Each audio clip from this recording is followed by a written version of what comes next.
So maybe you want to do an audio check just to make sure everyone can be heard on stream and there's no feedback. Sure thing. Hello. Here's my voice for audio. Here's my voice. Hello. Ashley, you spelled my name wrong. E-R-I-C? Did I spell it? H. Oh, C-H. Dang nabbit. Alright, that's an easy fix. Yeah, audio's working. Yeah. Beautiful. And Here then, in Degnabbit, I got a pretty fancy town. did I echo on Dynamic? Well, I had both stream audio. It was doubling.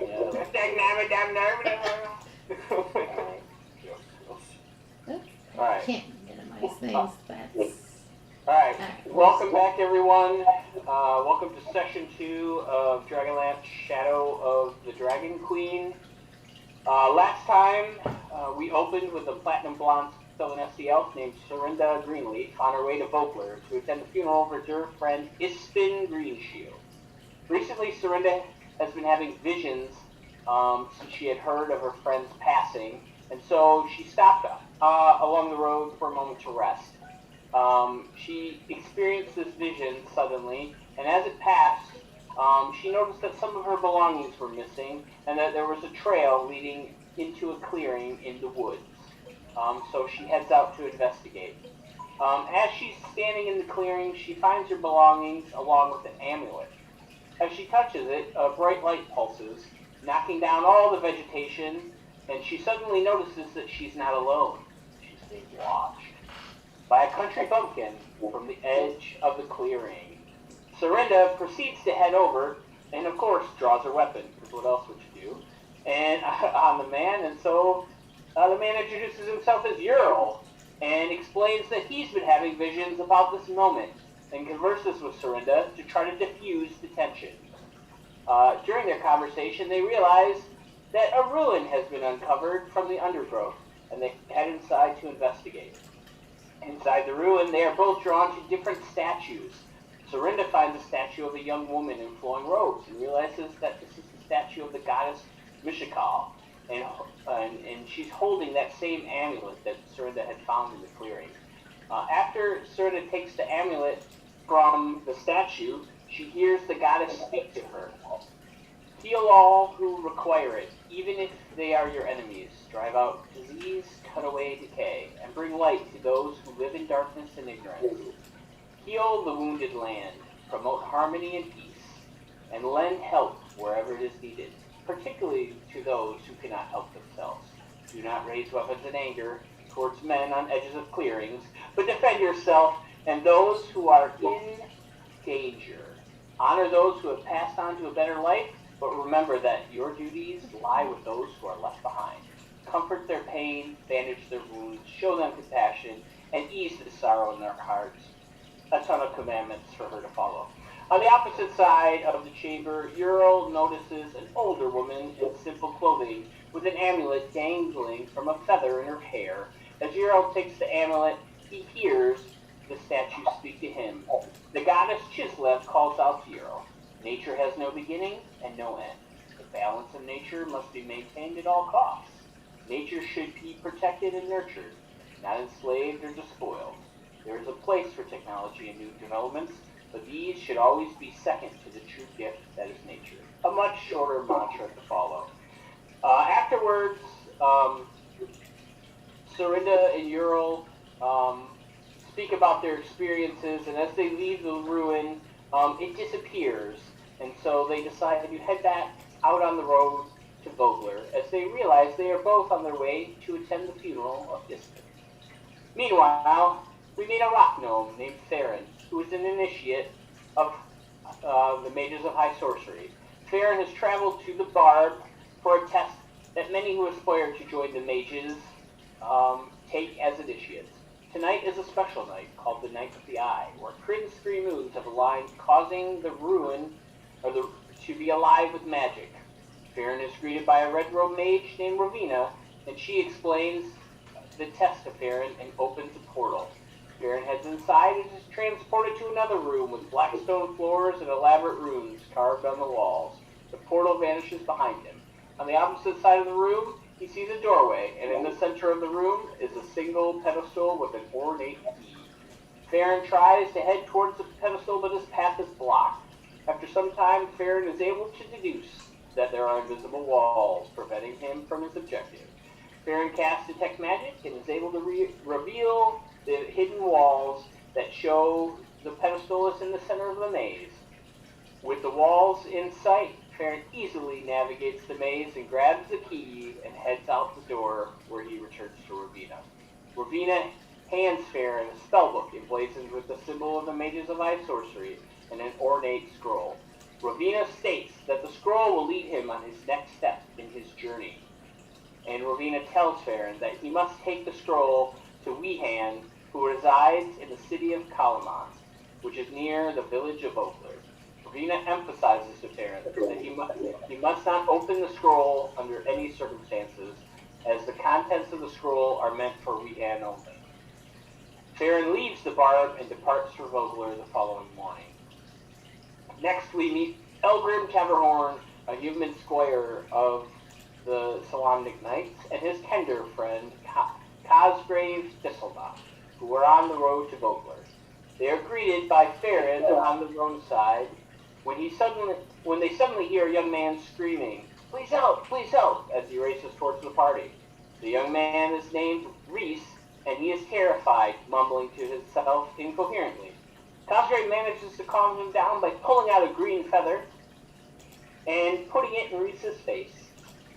Reese explains that he was hired by some soldiers to care for their horses as they were going to investigate the wastes north of Volgar.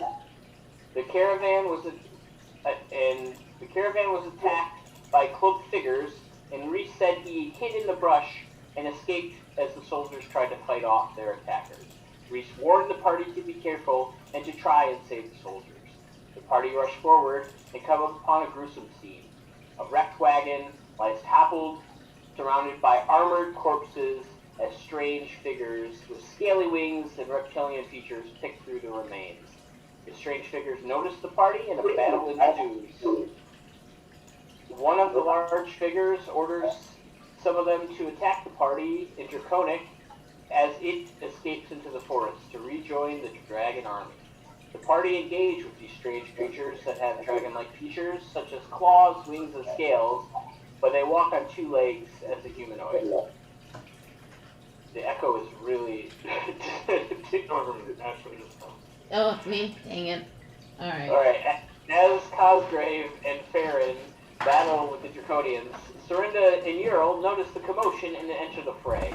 As the melee continues, Cosgrave manages to down the first enemy with the sharp end of his hookback, and the creature turns to stone, almost encapsulating.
The gods are back.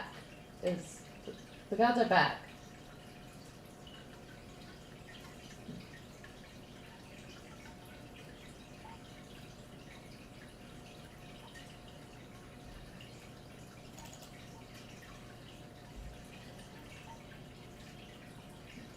The healing has only ever been seen with the gods.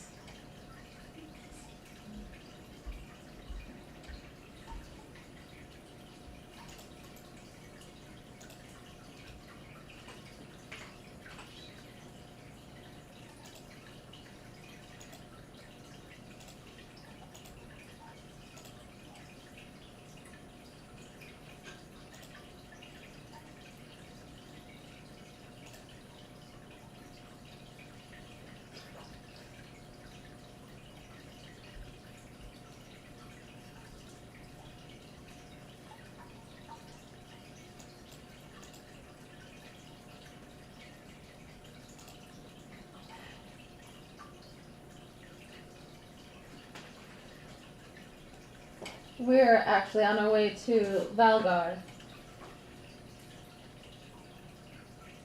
Oh. Volgar, sorry.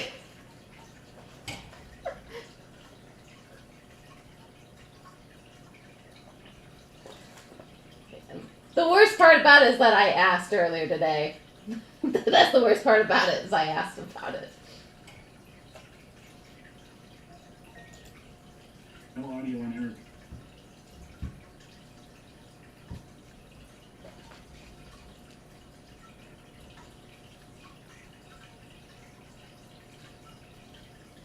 Earth. Ispin? By any chance?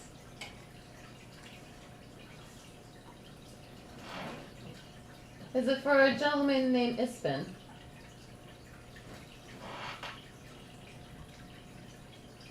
Seems Ispin had many friends.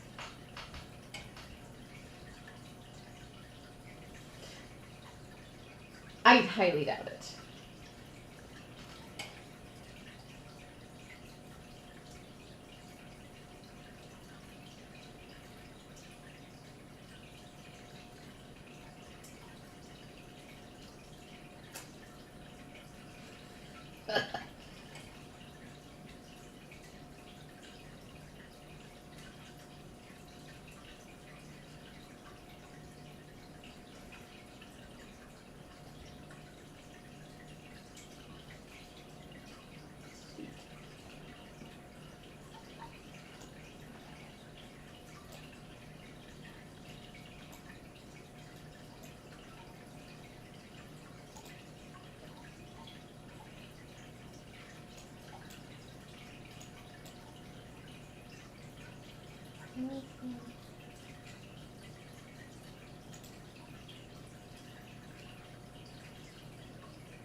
Unfortunately, I do not.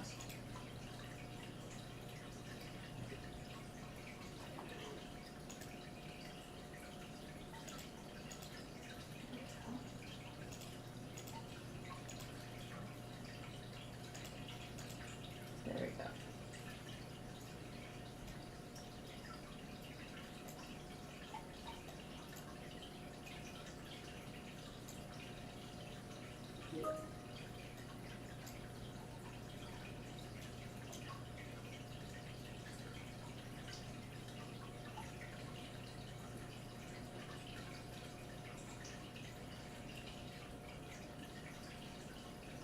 Best option we have. Oh, So like you said, I don't know if this wagon would make it. We don't have horses. Maybe if we bury him, and then that way animals can't get to him, and then we'll just come back and dig him up.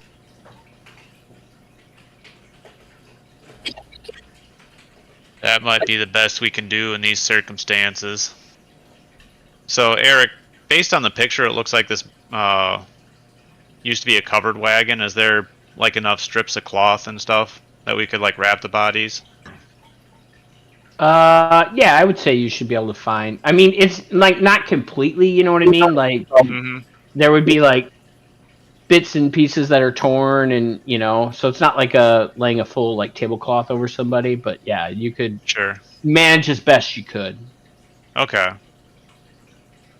And as you guys are looking at the bodies, you guys kind of notice, some equipment and things. So if you look at the actors tab, you should see. Or nope, don't look. Never mind, wrong one. Let me do it again. All right, you guys should see a thing called Scales of War Loot. You guys see that now? Mm-hmm. So you guys can loot. Really? Yep. Oh. Yeah, So you guys should be able to loot off of that. Nice. That's what you guys find. I don't see that one. It's in the So you click on the actors. It's underneath the PCs. PCs. Yeah, I just have us characters listed there. I guess you don't get loot. Yeah. No.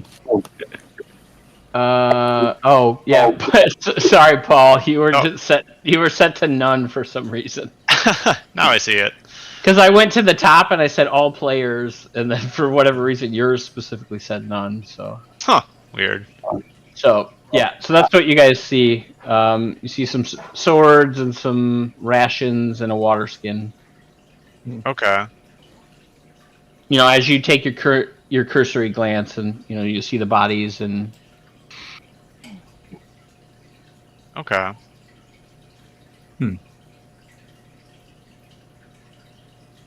So it looks like there's 8 water skins. Oh.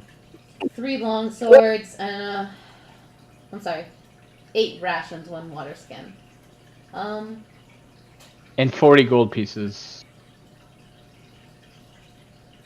Oh, okay. I'm not sure how to take the coins. Well, just let me know. I mean, I assume you guys are all gonna take it, so I can just mark it as 0. Yeah. Do you want to hit the unpause button or? Yeah, I can do that. Sorry, my dogs are freaking out. 1 second. I'll be right back. I guess we can talk about. Let's see. There's 5 of us, 8 rations. Everyone gets 1, and then there's 3 left over. Yeah. Sure. Okay, so we can just drag one of those off. How does that work? I think you just hit the gem next to it. Oh, loot must be taken from it. Yeah, maybe drag it over. I think if you drag it onto your sheet, I think you can do that. Let me try doing it. No, it's It not doesn't working. let us drag it. Oh, maybe. All right, let me change you guys to owner instead of observer. All right, how about now? Ooh. Well, Yeah, now we yeah. can delete stuff too, but yeah. Oh yeah. Okay, it gives you the whole thing though. So I took 8 rations. Okay. Yeah, I can change the same. number. So we gotta change the number together. So yeah, just change the number, and then And then you can also change the number on the sheet, right? So. Edit. Yeah. So, we all get 1 ration, and then And there should be 3 left over. 3. Okay. Oh boy, how much ration did I have beforehand? I don't remember. It should be a separate stack. It looks like it's did it separately. Oh yeah, it is a separate stack. Okay. How many did we take each? Sorry. 1 each, and then there's 1. 3 left over, Okay. so we can figure out who gets the rest. Gotcha. There you go. I mean, I'll take another one, just so. We can always trade them if we need to. Yeah. Then we get 8 gold apiece. I'll take another one too, I guess. 8 gold apiece would be an even split. Okay. So it says loot item from token when I try to loot. I have to loot the item from token. Oh, because we're double clicking on the sheet. It probably wants us to loot off of a token on the map. That's probably what that. Oh, do I why need to it's not drag? working. Yeah. Do I need to drag it on the map? Yeah. Well, that's not the right picture, but. Just really happy about it. Oh yeah, that works better. I just took all the coins, but. Okay, I will. I'll fix the token. Okay. There we go. No, it didn't. Alright, But now I can. Now when I click loot, the loot gem or loot item next to rations, it asks me how many I want to take. Oh, okay. Oh. Nice. Oh. So I think you can switch it back to observer now instead of. I was owner. just grabbing. I was clicking. Oh, I can switch it back to observer and it will work. Yeah. Okay. I think we have to interact with the token. We can't just do it off of the actor map. Okay. Or Got it. actor list. Okay, so do We we just just all double take click full gold. the token then? Yeah, just double click the token to open it, and then all the interface should work. Okay, so I've already taken my 8 gold. I've already taken my 1 ration. Let's see. Ryan and Paul took an extra 1, so there should be 1 ration left unless somebody else took it. I took a ration. Oh, the extra ones? The extra ones. Yeah. Ryan, I didn't take any of the extra ones. Either did I. So that. No active character for user. You gotta click on you, I think. Oh, You gotta right click and then, yeah, I'm doing it too. Okay, so what is that? Let me see if I can make it work. Does this work? Nope, doesn't work. Let's Oh no, I'm just gonna keep doing the click and drag thing. see. Does that work? Nope. Just- Oh, no active. Yeah, I can't. If I hit the diamonds, it tells me no active character for user. yeah. I don't know what it is. Wait, let's try something. Phil, how'd you do it? User. Oh, but you know what? We have to probably select a character. Yeah, So it didn't help. If you look at the stream at some point. Oh, yeah, I had my character selected because I. Oh, well, no, I don't have mine selected. I just No. double clicked on the icon. Selecting mine didn't help. It didn't? Okay. Save configurations. Let's see if that works now. Tiny icons. Oops. Oh, I So- just realized. Oh, it Phil, does- there is it does a work. thing. There is a thing in the permissions. How do I don't know how to add you guys to the permissions. Like when I open the sheet. Like Serinda's on there, you're on there, Paul's on there, but Ryan and Mark are Yeah, not. you guys need to But I don't- select your character. So if you double No, click they- your name I- on the left, they need to select it over here, or just click on their name, and then user configuration. Click on the user configuration, and you're going to get a bunch of characters, and you're going to select your character and save configuration. Because once you do that, then you can actually click on the diamond and click the loot, because that worked for me. Once I selected my Wait, character. where's the Bottom left configuration? corner, you're going to look for your name. Oh, yeah, Yeah. Mark. Over Click- there. Yeah. So look for Well, your that's- name, Confusing. Okay. right click, and then hit user configuration. Oh, okay. So it doesn't know that I'm the character. There we Yeah. go. Now it does. And now you'll be able to click the diamond and hit the loot. Right. We're getting it, guys. We're getting it. Yeah. Nope, still didn't do it. All right. All of your guys are assigned now. Okay. Well, And I then for don't the know how to- permissions, like if you go into actors and like do the permissions for that, is it not? Oh, yeah, I mean, There you go. Were you able to add the permissions, Eric? No. But I think as you guys clicked on it, it automatically added the permissions. Oh, okay. So I don't know how to do it without you guys clicking on it. Yeah. Okay. Like I can now that you clicked on it, I can hide it from you guys, right? Which is weird, but so Well, okay. I've already got things on my character sheet that I supposedly take. So. All right. So okay. So I did take a long sword, but I can J- give that to somebody else if they want it. I'm good. I don't use longswords. Alright. now that looting has occurred, only took like 5 minutes. I guess I'll take that last extra ration there, unless somebody, and then can just somebody else who wants that last extra ration. I gestured to Elgrim. Is that right? Yeah. Oh, okay. I say, where would you like them buried? Or would you like us to set rocks on top of them?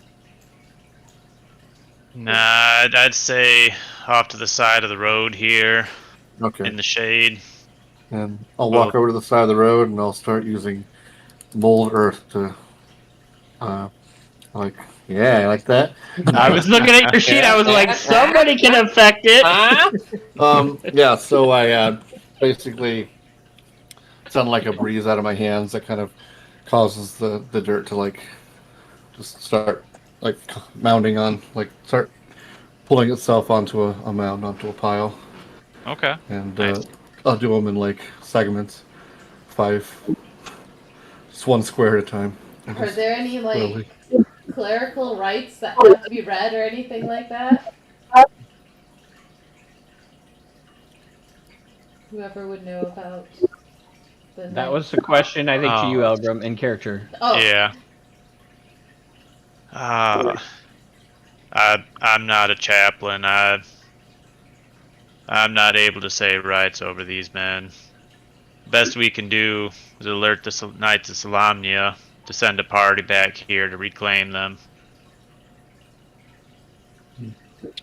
Earl will help dig the graves. He'll just extend his claws out and start digging up the earth by hand. Nice. So yeah, Farron, you notice Euro walk up, and then his hand changes into like claws. Just his fingernails grow, and then he just starts digging with you as you're kind of sorting the land aside. I stop and scribble something in my notes, and then keep going. Yeah, so I would say after probably 5 or 10 minutes, you guys are managed to dig the holes deep enough, and you're able to put the bodies in and put the dirt back on top.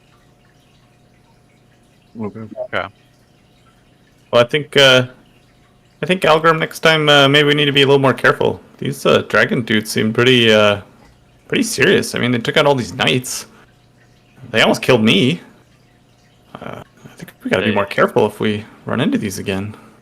I'd agree with that. They a little more tough than I anticipated. Yeah, they're definitely not goblins. I was hoping some of the knights would still be alive to help. Right? I can't believe this. dragons are back. Magic is back. Yeah, it's very strange events. Not completely sure this isn't a dream, to be honest. And we all meet on the road.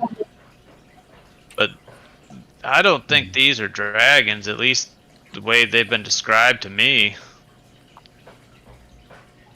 Well, other than the soothsaying, people I had to find to be able to learn the language, these are the only other people I've heard speak Pronian. Is that what that gutterin was? Yeah. Yeah. Oh, I mean, I learned it, but I wasn't sure about the pronunciation until I heard it. Right? Very strange. Did you get the click in the back of the mouth? I Mm-hmm. never would have thought. I don't think I can do that. The ha! So that's what that hairball. Clearing your sinuses out when you do that. Just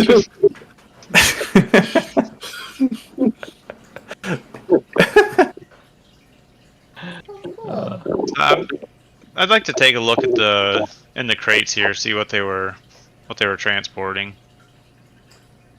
Can we? Yeah, when you look around, I mean, you can see that, they had a bunch of food with them. Some of it's been smashed. And, from your conversation with Reese that they were planning on traveling north of the village of Vogler out into the wastes.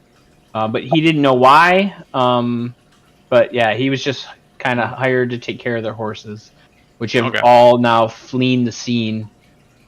Go ahead and give me one more perception check. Yeah.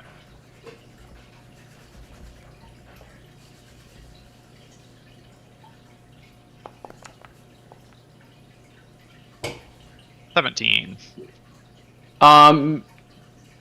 You do find a cloak that's still intact, and it looks like it's made of a pretty nice material. Okay. Was it piled up in the crates and stuff? Yeah, as you were kind of tossing things aside, kind of going through everything, this was kind of underneath one of the crates, and you pull it out, and it's not destroyed at all, and it's in pretty good shape. Well, this is a curious cloak. Probably take it along with us. Oscar's gonna poke around and kind of mention as he's looking do we know which way they went? Were they? Oh. Did they leave any tracks? Oh, go ahead and give me a survival check. I don't know if somebody else is better at this, but Maybe the druid. Can I assist him? I've got survival. Sure. Okay. How do I assist? He can have advantage on the roll. Okay. Yep. Or you both roll and take the higher. Oh, okay. I can do that. Just click it. Yeah, you just click it off your sheet. Ryan, your face is blurry again for some reason. That's because I'm too hot. Which can't take it. Can't touch this.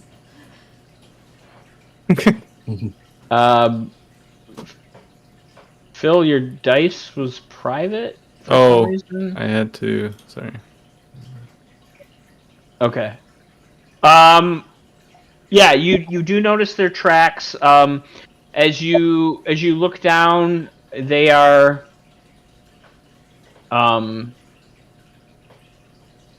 reptilian in nature, right? With 3 pads, and they look deeper near the edges, as if maybe their clawed feet were digging deeper into the soil.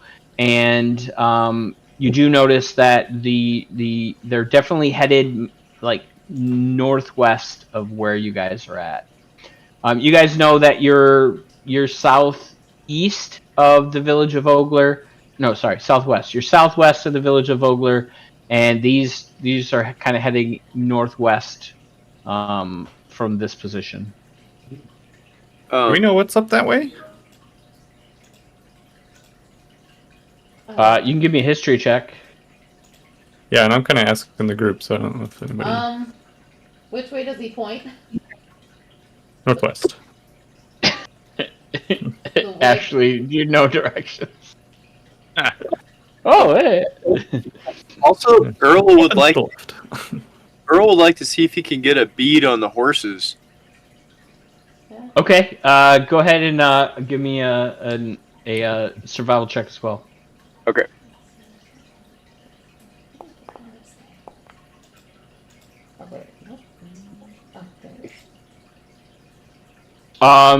Yeah, the horses have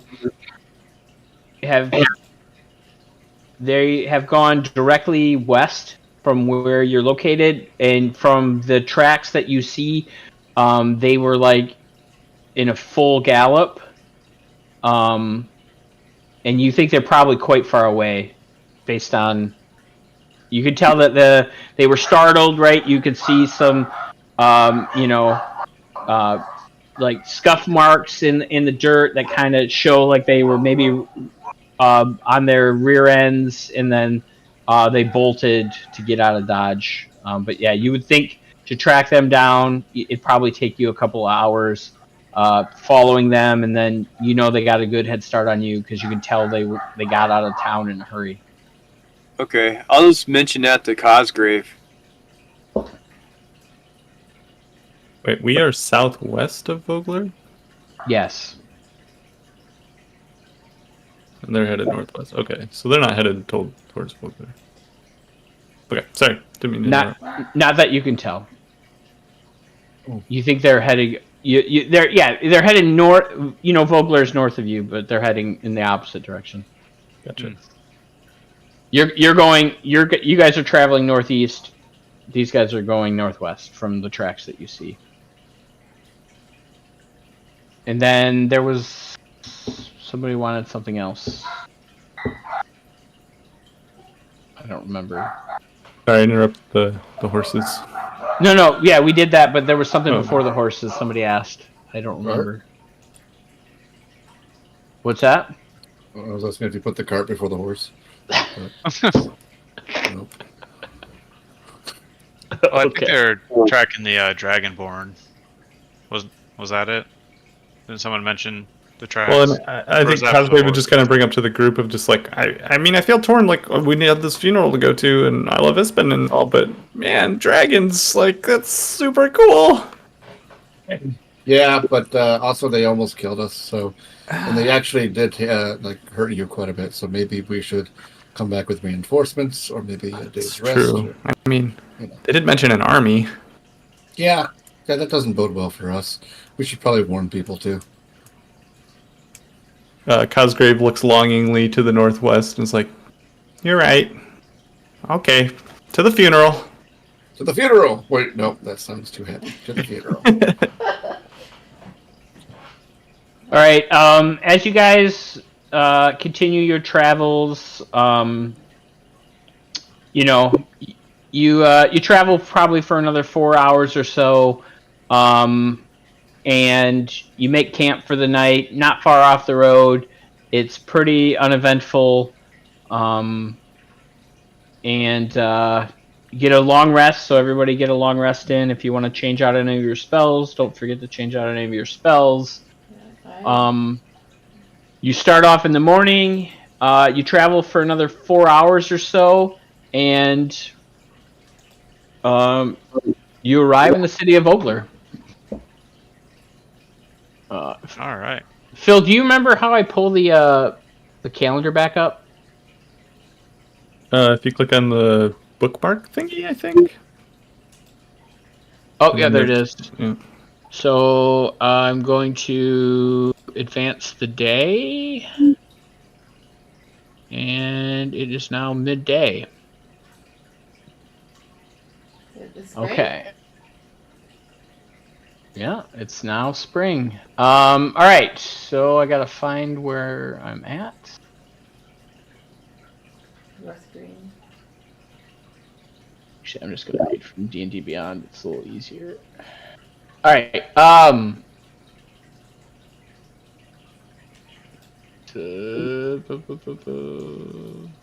Wait, where's that?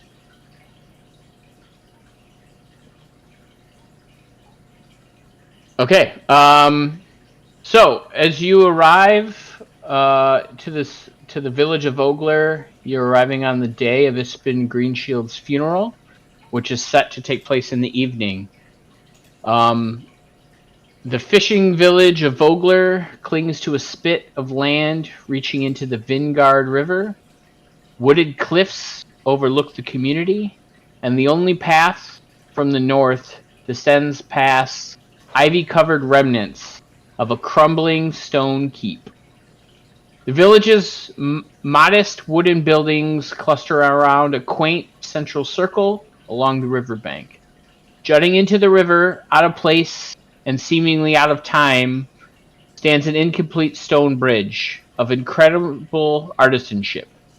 The structure clearly dates to before the Cataclysm, eclipsing its modern peers in size and sturdiness. The bridge crosses less than half the river's width before giving way to a series of ropes and tethered rafts serving as ferries. On the river itself, dozens of small boats drift along slowly in the murky waters as fishers of Volgar ply their trade. And we are now all moving to the village of Volgar. Nice. Bigger than I thought it would be. Yeah, I was. Yeah. So you guys are on the opposite side of the river, nearby where the ropes and rafts are kind of tethered across the bridge at Vogler's Crossing. So over here. Okay. yeah, down at the bottom here. Okay. Okay. Is the bridge gone? No, the bridge Yeah. is... Yeah, half the bridge is gone, and basically on the other half, they basically have ropes and kind of rafts, and you kind of like, Okay. guide yourself across the river. Oh, ferry thing. Do we know Yeah. what happened to the bridge? Age. You go ahead and give me a history check if you want. All right. That's my history. Can I help him? Yeah. Sure. Yeah.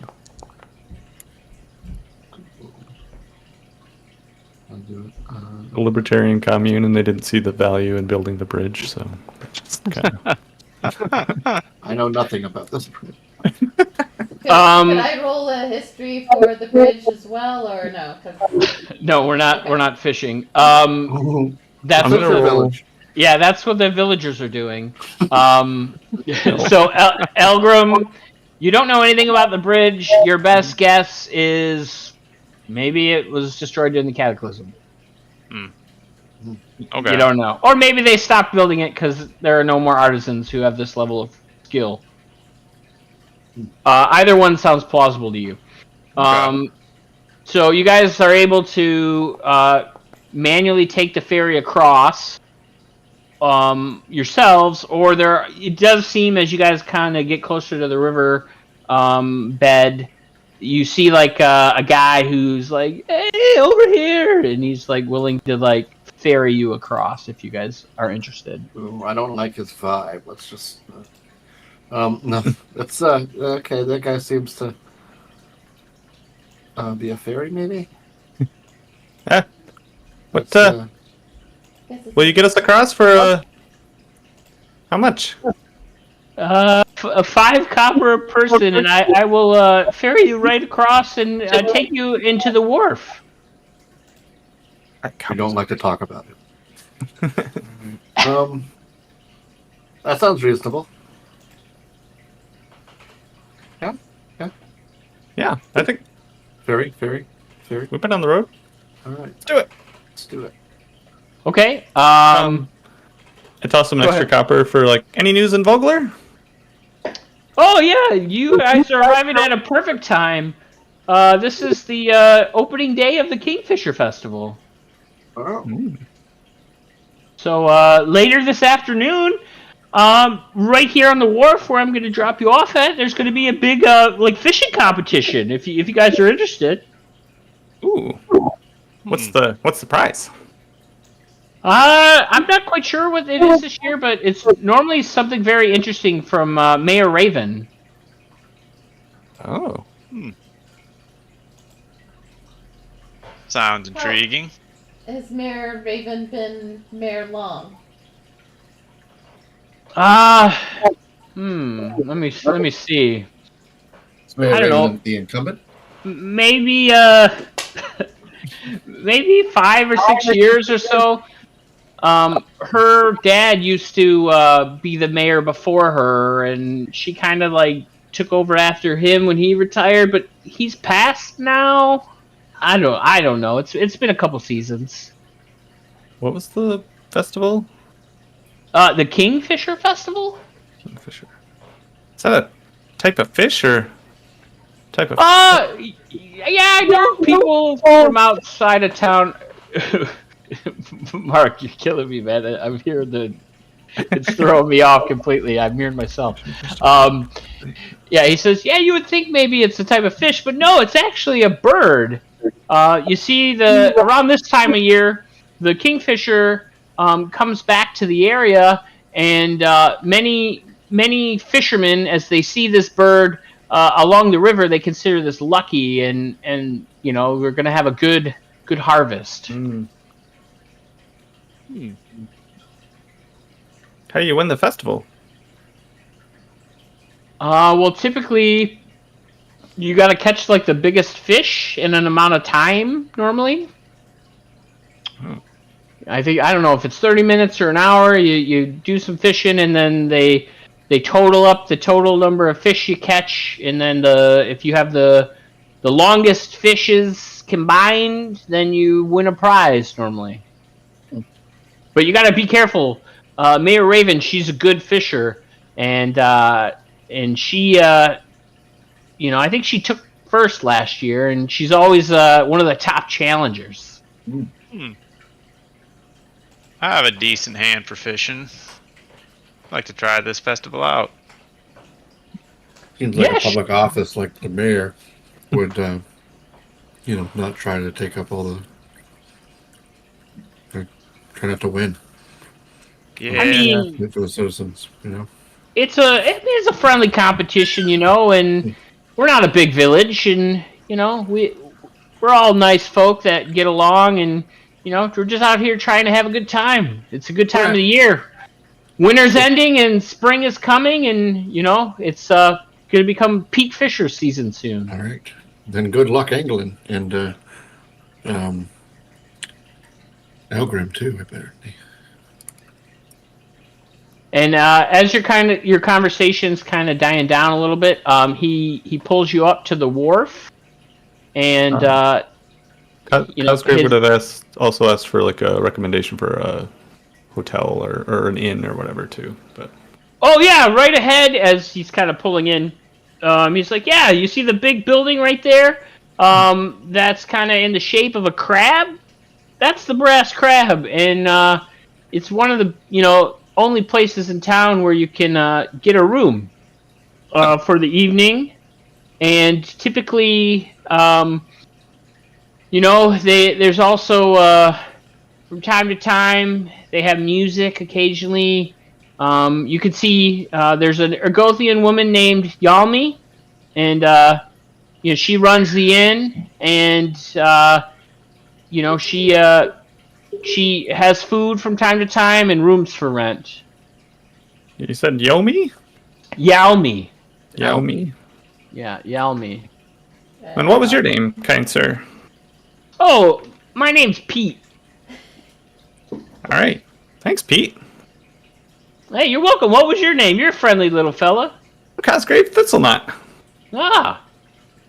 Yeah, we got there's definitely kinderfolk that live here. If you do get a chance and you want to head to the market, you can meet Frostwind. She's a kinder little folk just like yourself. That's great. Yeah, she I don't know. Some folk think she's a little bit weird, but the kids like her because she sells these little, fishbone puppets. And sometimes she might do a show occasionally for the young ones, but it's a good time for all. That sounds good. I mean, I think Kinder are great. Oh yeah, friendly folk. Yeah, and Elgrim's been teaching me about personal property.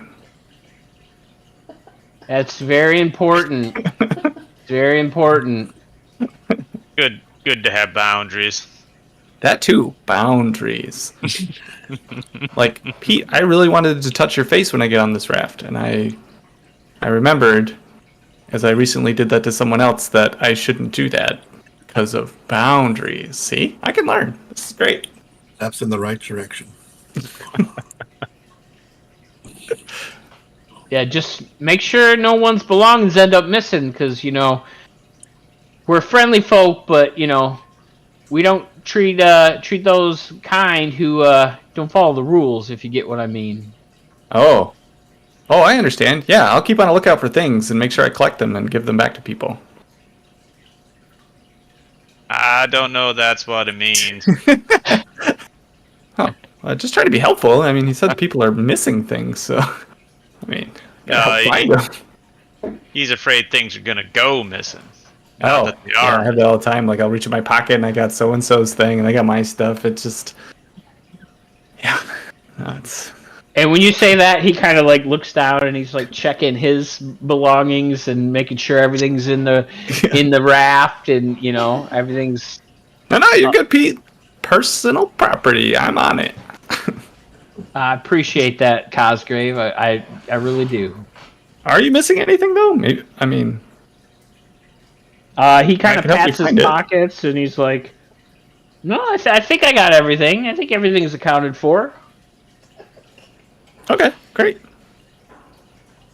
Well, then this probably isn't yours then. And he like pulls a petrified mouse out of his pouch and like holds it up to Pete. And Pete looks at that and he's like, maybe that belongs downriver. I mean, maybe just throw that over there." And Yeah, maybe somebody in town lost it and he put it back in the pouch. Maybe. Check around.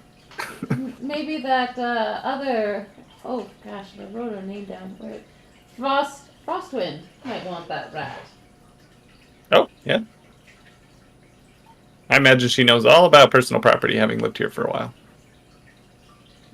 Yeah. I just look at the kinder. Possibly. hey, did you guys see what I put in the chat? Yes. Okay. So yeah, I'm just for the spelling. If you guys want the Oh, spelling. thank you. Okay. Nice. So many chats. Which chat is Sorry, this? the chat in this game where the dice are rolled. Oh, okay. Oh, over here. Okay. Just, yeah, okay. I don't know, because I have my thing set to private. That's why I didn't know if you guys see the chat. Okay, that's much. Oh, that's how you spell that. Oh, okay. Brasscrab. Okay.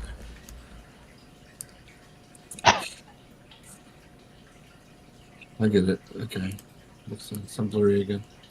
It's also on the map too. As he kind of pointed stuff out to you guys, I revealed the locations on the map. Ooh. Yeah, that's pretty cool. Oh, there it is. Okay. Cool. Oh, for a second I thought you were putting the spelling of your name in there, but it's the. That's only for Ashley. Yeah. That's what I thought it was. Yeah, I need all the help I can get. Pronunciation guide. Eric. Yep. Not pronounced Erich, but spelled Erich. It doesn't help that I work with an Eric and he spells his name without the H. Yeah, that's probably why you did it. It's okay. Yep. So, as soon as you said that, I was like, ugh. I mean, I don't blame you. I've only been your friend for like 10 years, Yeah, but you know, no, hey, it's cool. I usually you know? spell it right. This is the... Maybe I'm just an acquaintance or just the DM, you know, could be one of those things. Actually, what started happening is I started spelling my colleague's name with an H, and then I had to remind myself to stop doing that. So she had to overcorrect to forget you. Her colleague's more Yeah. important, apparently. I get it. No, it's cool. No worries. No You worries. should have one of those godless Eric with a CK. Oh, man. Yeah, so Pete pulls into the wharf and he docks his boat, and you get off and you're kind of standing there on the docks. You see the brass crab in front of you to the north, and he kind of pointed you guys in the direction of the market to the south. Okay. You guys want to go shopping for an hour? I think I'd rather go to the Brass Crab and put down this backpack, get our room situated. Yep, let's go see what amenities they provide. We should have rooms from my Aunt Becklin. From your Oh, yeah? aunt. Yeah, because wasn't that in the letter, Eric, that Becklin was setting up rooms for everyone, the brass crab? Yeah, she's setting up rooms for all of you to rent. Yes, Oh, cool. she's kind of she's reserved them for you. Oh, the reserve, not paid for. Yeah, yeah. Okay, got it. Aunt? I mean, we're just a simple fishing village. We're not, extravagant. Yeah, well, I don't know how rich my aunt is. She might be a baller. Just like I know where you can stay. It's at the Hilton. But you have to pay though. One thing I do want to point out, which you guys probably already see, is that time is advancing as we just talk and do stuff. So just note that time is advancing. Okay. That's cool. And how do I notice that? Just like It's on the calendar. So Oh, I see. Like when I do the bookmark and Yeah. okay. Let's see. Oh, right here. Okay. That's cool. Yeah. Alright, so I take it we all head to the brass crab. okay. As you guys make your way north to the Brass Crab, as you get closer, you see this is a modest single-story inn on the wharf, just on the village wharf, just to the north. The exterior vaguely resembles its namesake, so if you kind of look at it, it roughly kind of looks like a crab. And then when you head inside, you see that there are kind of rooms along the exterior walls that are kind of the rooms for rent, and then there's like a bar centrally inside of the center of the crab, and there's kind of some tables kind of along the perimeter of the bar, and behind the bar you see a maybe late 20s, early 30s woman. She's wearing simple clothing. She's got like a white blouse that's been stained with some different colors from either ale or maybe food. You're not quite sure. There's some oranges and some greens, and then she's wearing like a mint green skirt, and she's got like an apron, a lower half apron that's like yellowish in color, kind of hanging off the front side, and she kind of looks at you guys and smiles and kind of waves and greets you as you guys head on in. On one of the walls in this kind of circular room, you guys notice that there's a faded mural of two enormous crabs kind of locked in combat. And then, if you guys kind of look close at the mural, there's like brass inlays that are kind of detailed, throughout the mural. And she kind of waves to you as you guys head inside. Cosgrave's all excited to greet her, and this is a fine looking place. We're weary from the road. What would it be for some rooms? Oh, hello. What brings you guys to town? Sad news. Here for a funeral. You must be the Ispin's friends. I think Yeah. Becklin told me that she asked for me to arrange some rooms for you guys. Oh, excellent. Yep, that'd be us. all of us apparently. Are there any more coming? Yeah. Well, I mean, everybody in the town was, really good friends with Ispin. I mean, he probably spent his last, 10 or 15 years here in the village, and between himself and Becklin, they would, help to keep us safe. I mean, we don't get that much trouble out here. I mean, occasional bandit or, an ogre wanders into the village or something crazy, but for the most part, it's pretty quiet, simple life here. But yeah, I mean, everybody loved Ispin. He always had the greatest stories, and he always seemed to get himself into precarious situations and then managed to find a way out of it. It was pretty impressive in that regard. But was regarding good your at that. question, oh, go ahead, Paul. Go ahead. I was just saying he was good at that. Yeah, that he was. I mean, he would tell quite a tale as we're sitting around drinking a pint. Well, I would say we have you know, there are 4 kind of short hallways, kind of off of this main central room here with rooms to rent, and it's about a gold piece a day if you can afford it. It should be called Yeah. the gold trap. My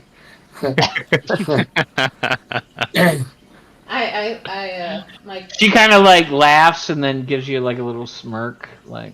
Yeah. Do we have like a idea of how long we're staying, or like I don't know if there's like there's like customarily we'd know like, oh, a funeral, like you're probably gonna be there for a night or like a Are we week, sitting or... Shiva? I mean, no, you're not sitting Shiva. You know the funeral is this evening, and you know that there's the festival. So maybe you could stay a day or two. You know, it's up to you guys. Right. Okay. Whatever you had in your mind. Oh, price turn out per day, maybe, if that's all right. Unless anyone here wanted to stay longer. I don't have much business here beyond the funeral. Yeah, Yep. but I have an errand to run as well. What about Ural or Serinda? I was just here for the funeral. Yeah, you're on mute, Mark. Sorry. Yeah, I've never been in a town like this before. Just little villages. All right. I mean, we're not that big of a town. I mean, we're more of a simple village. I mean, maybe I don't know. Maybe there's a couple hundred of us here, but that's about it. Oh, you're being too humble. But Yeah. we'll just do the one night for now and see where that takes us. No, Perfect. maybe we catch the biggest fish. I mean, there's the festival too now. The Kingsfisher. Oh yes. If you're interested in the festival, it's gonna start in the morning tomorrow. So I would say meet just north of here. There's the village circle, and you guys can head over there, and you know, there'll be like the mayor, you know, Raven. She will basically like kick off the festival, and probably midday tomorrow, I would say. Okay. Thank you. Would you happen to know where my Aunt Becklin is? Is she here? Oh, Becklin's your aunt? Yes, she is. Ah, yes, Becklin. She is going to be up at Thornwall Keep. Typically, you know, she kind of stays up that way.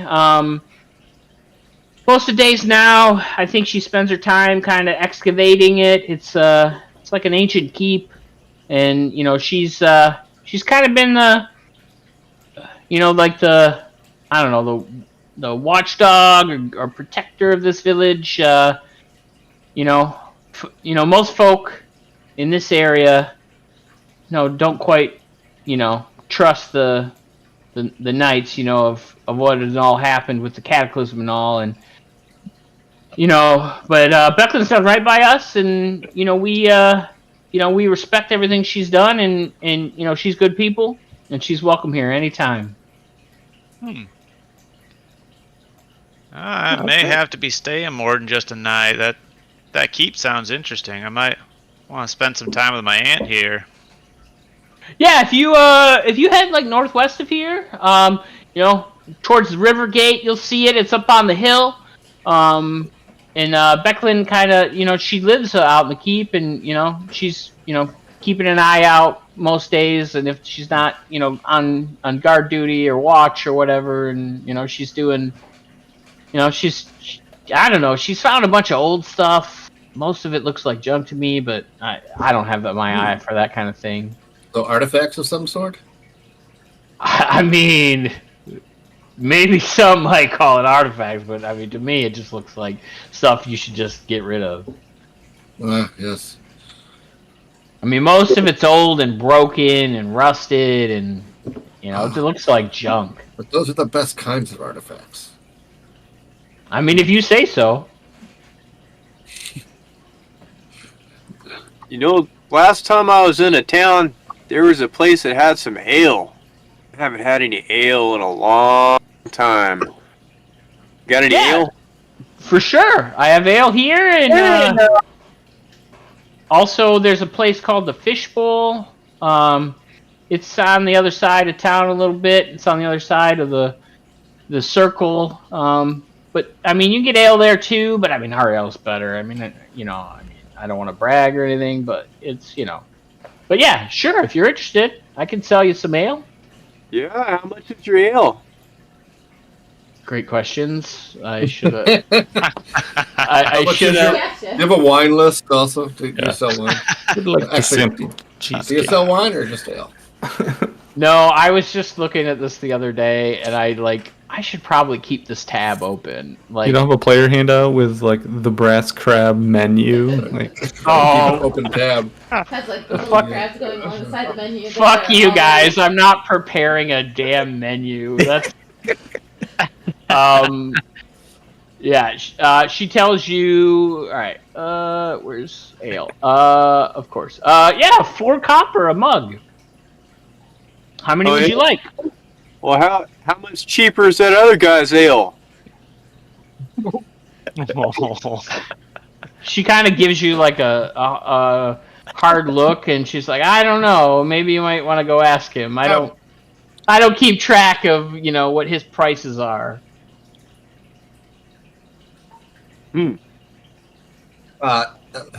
me go ahead and just buy my ale and also his.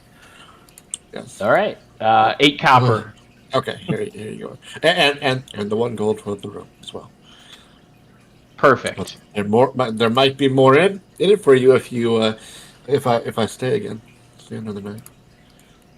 Yeah, you're more than welcome to. Yes. We have plenty of rooms. All right. Are any of you two a couple, and you want a shared room, or we got individual rooms for all? Individual rooms, please. You're making us all blush. Oh, I thought the big guy was with the little one. But apparently I was mistaken. Wait, which one's the little one? She points at Cosgrave. Oh, okay. just friends. Just checking. He snores.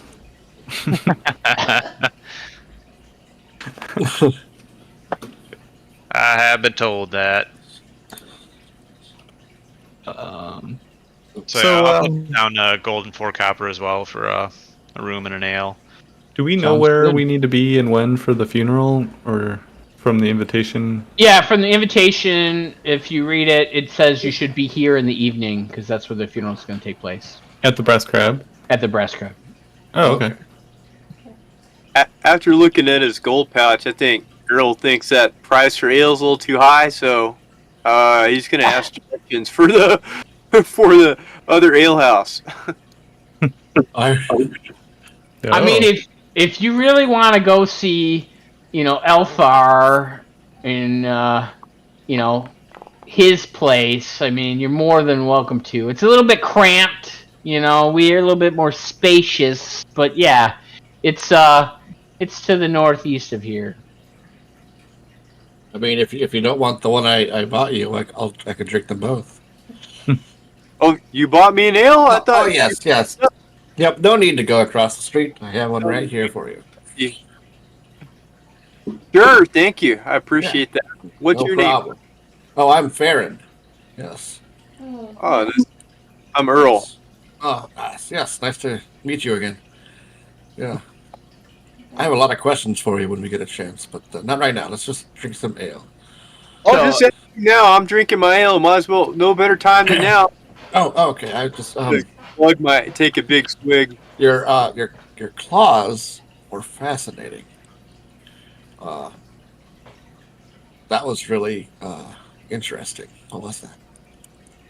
You mean Like, Yeah, I don't know how this just started happening. did you just do it?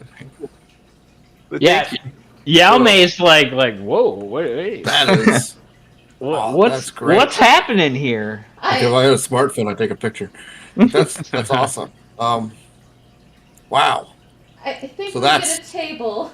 I hand her my golden copper and I start walking towards the table. So yeah, you guys see Serinda kind of trying to usher you guys away from the bar. Yeah. Sorry. That's interesting. So this is a new occurrence for you? I just look oblivious to Serinda. Yeah, this is kind of a new Oh, thing. I mean, okay. it happened when I ran into that elf lady. I can't explain it. Okay. As much as I love seeing it, and I'm very interested, maybe we not do that in front of people we don't know, because people are afraid of what they don't know. Yes. When Ural's like showing his claws, Cosgrave's like trying to touch them. He's like just like fascinated. Or this might happen. Do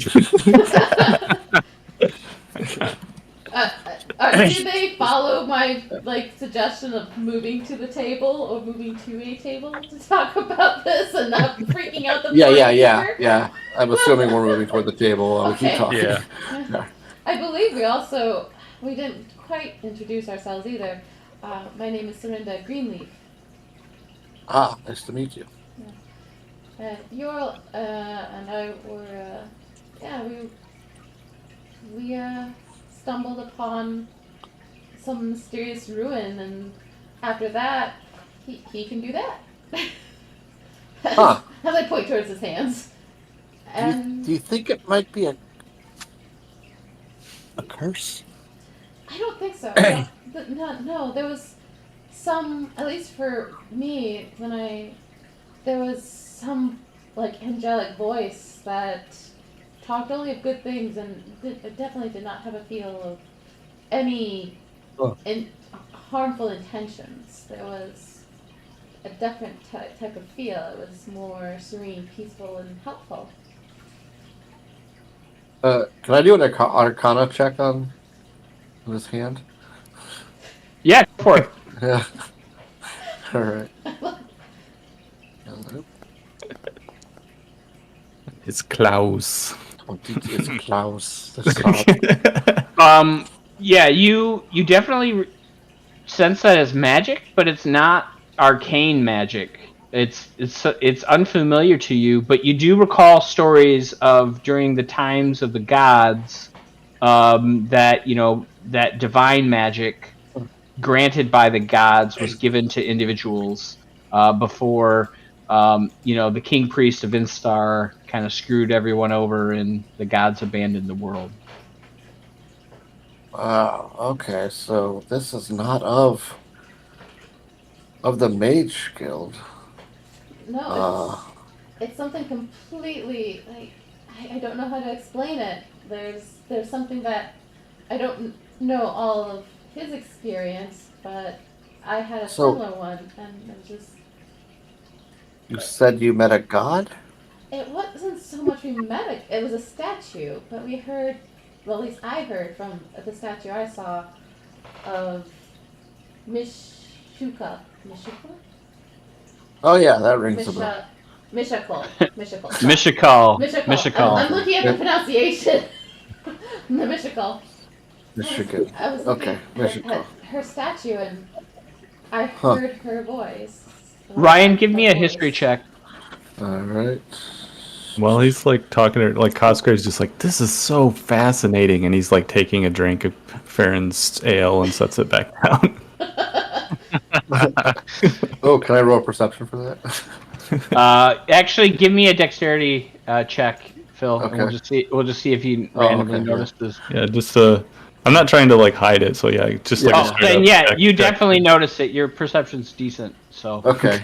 I'm gonna look over and just look at him, look at the ale, and then turn back to these two and say, "So a god, huh?" Yeah. When someone asks if you're a god, you say yes. Yes, Ray. All right, sorry, Ashley, go for it. He asked you Oh. about God. Yeah, at least it sounded like what I would imagine her voice would sound like, and basically just a creed, like a promise for a follower, like a believer in her. And then there was Uriel? some type of feeling that just came. I know for myself came over me that I could do things that I wouldn't be able to do otherwise. And Uriel? Is it Uriel? Earl? Uriel? Yeah, yeah. I answered by Okay. that. My name is Earl. My name is Uriel. Earl. Did you have the same kind of experience then? Boy, I had an experience. Let me tell you. I saw Mother Nature, and she said her name was Chislev. I don't know who that is, but but Mother Nature came to me and she told me to protect nature and be suspicious of technology. And I tell you what, I am suspicious of technology.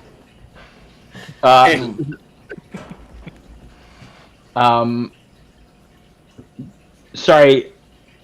What's your bonus to religion, Ryan? Religion is going to be +3. So the same. You're proficient in religion as well. Not proficient in religion. Okay, Right. but so then Arcana's you'd have +5. 2 less. So you would have got a 14. I will say you do recognize both of these names. You don't know much about these gods, but the names are familiar to you. Like you've read them in books. Right. Yeah, I've definitely heard of these characters, but I have never heard any accounts of them. Certainly, they're mentioned in the histories, but they're not quite. They're not really taught in the Mages of High Sorcery school or in the towers.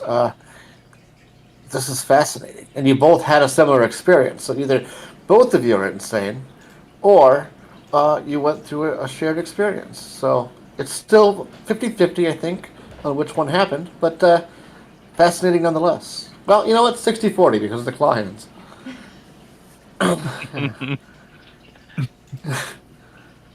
Well, there is that ancient keep. There could be books about the gods there. I would. Yeah. I would be actually very interested in seeing something of that. Plus, I want to see those artifacts. I think Earl's gonna finish his ale, and now maybe he feels like he could order another one by himself.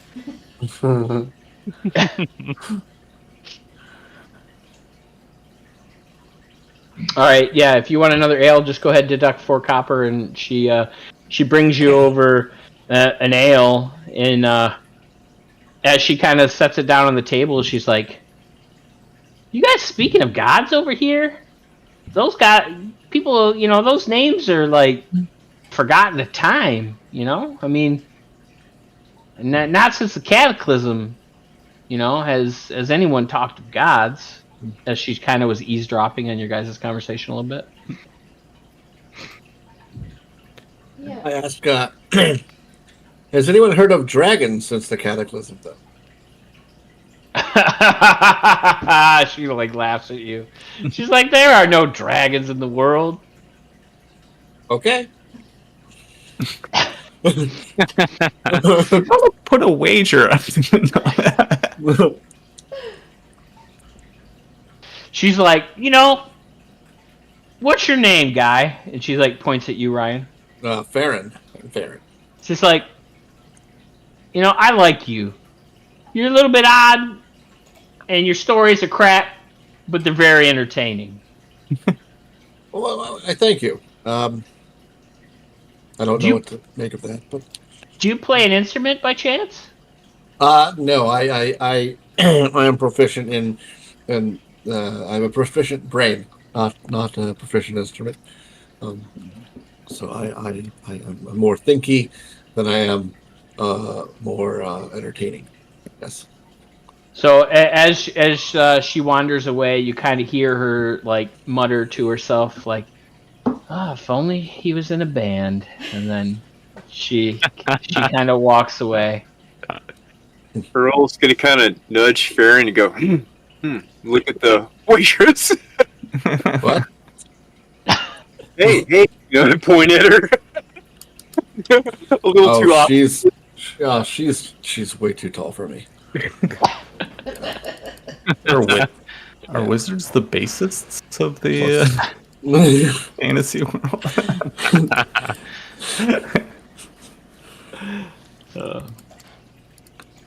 Yeah, so you guys have a couple more beers, and what would you like to do next?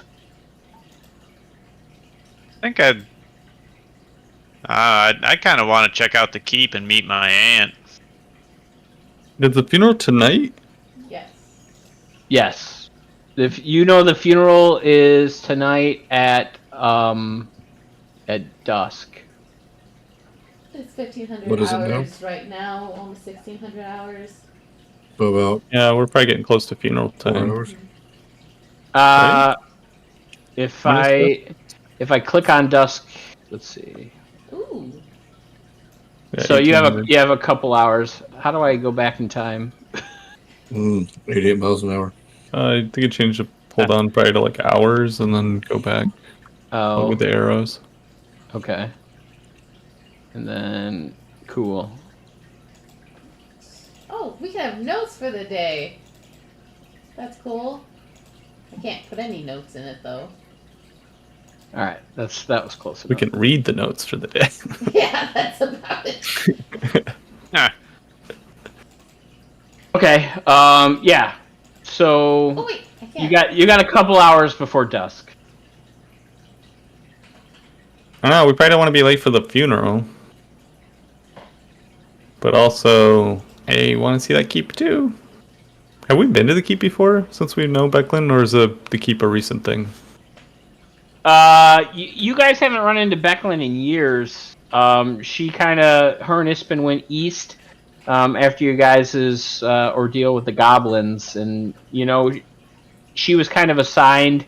Recently, she's I would say in the past couple of years, you would know from Elgrim that she's retired officially, and she's kind of been assigned as the ward or the keeper or the protectorate of this village. Oh, I can search notes. I can't make notes. Okay. Fine. How long does it take to get to the keep? Are you asking Yalmi? Yeah, if she's nearby. Yeah, she's like, oh, it's just up the road, you know. I mean, maybe, I don't know, 10, 15 minutes from here. Eh, maybe we do have time. I guess Becklin's going to the funeral too. Sure. Yep. Yeah, I'm pretty sure Becklin and Cudgel are going to be leading the services tonight. Petrol? Is that name familiar to me at all? Go ahead and give me a history check with advantage.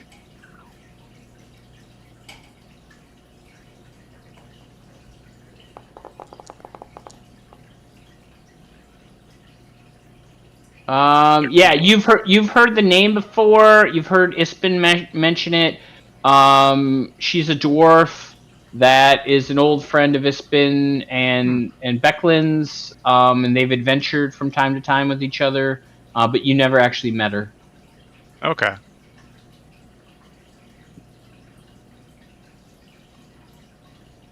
Yeah, I'm up for going to the keep if you guys are. Do it. I'm bored. Off to the keep. All right. As you guys head to the keep,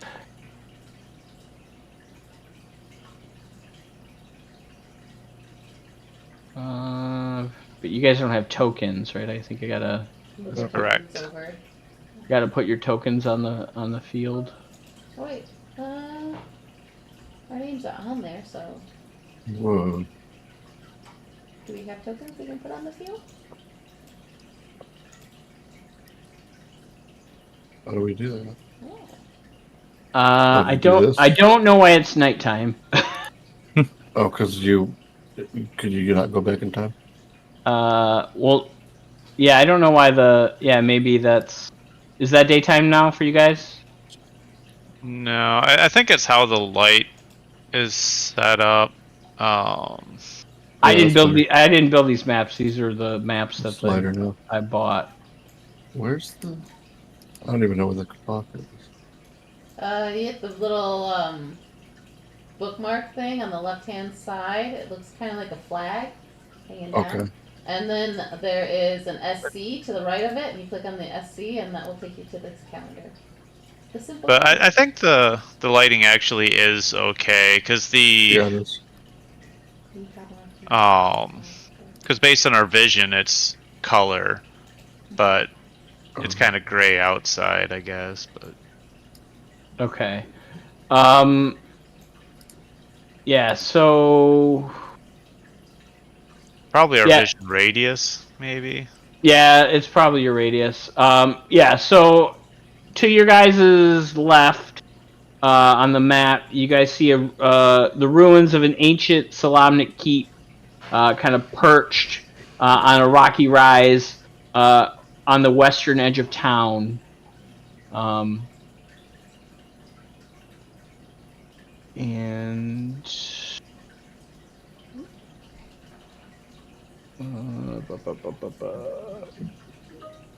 And then in front of you guys, you see that there's a unguarded gate. It's called the River Gate, and it's about a 15-foot tall wooden archway that is carved with basically 2 leaping fishes on its frames. And then over the years, you guys can see that there are small, coin-sized scales that have been etched into the fish with different prayers for bountiful fishing or good luck. And then you see that there are 2 large wooden doors that stand within the arch, but they look like they haven't been closed in years, and they've been embedded into like the dirt, and kind of like weeds have kind of grown around them, so you can tell they haven't been shut in quite some time. Oh man, real fixer-upper. Are Hey, there any people around? Sorry. I mean, there are just random villagers walking about. So, like, through the gates of the keep, there's no... Like, are the villagers avoiding going in there, or are they wandering into the keep grounds, too? No, they're kind of more around the village. If you guys, if you take the path to your left, it looks like it kind of winds and then heads up the hillside to the keep. Okay. I guess if you guys want to make a wish to the gods about the fishing competition, this is the place to do it.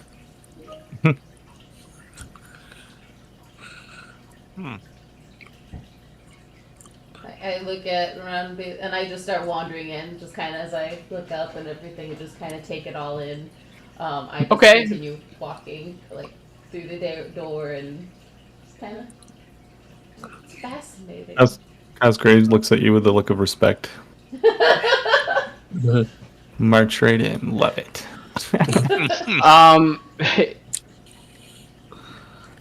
All right, yeah. As you guys head inside, you see an older woman with gray and silvered hair, kind of tied up in a knot, like a braided knot going down. She's standing in front of you wearing full plate mail armor. She kind of looks at you guys a little bit like puzzled, and you're standing in a room that has is a small like a library, and then you guys see kind of on some of the shelves and like on a small table there is there's collections of what some might call relics, and they look like there's some rusted tools and old pieces of armor. So you guys are technically in here. Oh. Hmm.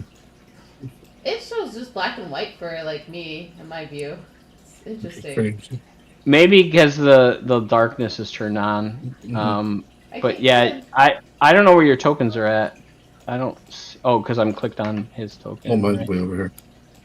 Yeah. So. I can't click on my token. I can't click. I can't get in. Okay. There we go. Attempt movement Yeah. collides. Oh, at least one wall. But then where's Yeah, the door? we're up. That's what. All right. Okay, whatever. All right. I don't know. We don't need to use this map. It's. I just figured I would use it just to. This is more theater of the mind stuff. All right. Yeah. So, she's standing in front of you, and oh, where did it go? I had it. Sorry, it closed on me. There we go. And so you kind of see. What? Why did it call it a handout? All right. There's like a ghost icon. I wonder if it's because I have my character sheet popped out. Yeah, that might be it. The pop out doesn't work the best. Just know that. Oh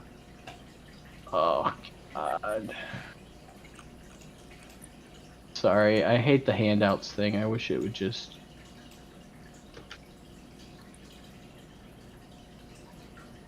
All right, I have to like name them. All right, there you go. So that's what Becklin looks like. All right.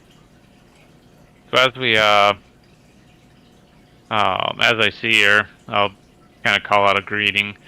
Aunt Becklin, long time no see. She kind of squints and looks at you, and she's like, "Elgrim, you were much smaller last time I saw you." Yes, ma'am. All grown up now. Squire of Salamnia. Oh, so they let you in, huh? They did, thanks to your letter of recommendation. Well, I mean, that time you helped us out, me and Ispin, we, I saw some promise in you. Your pa trained you well.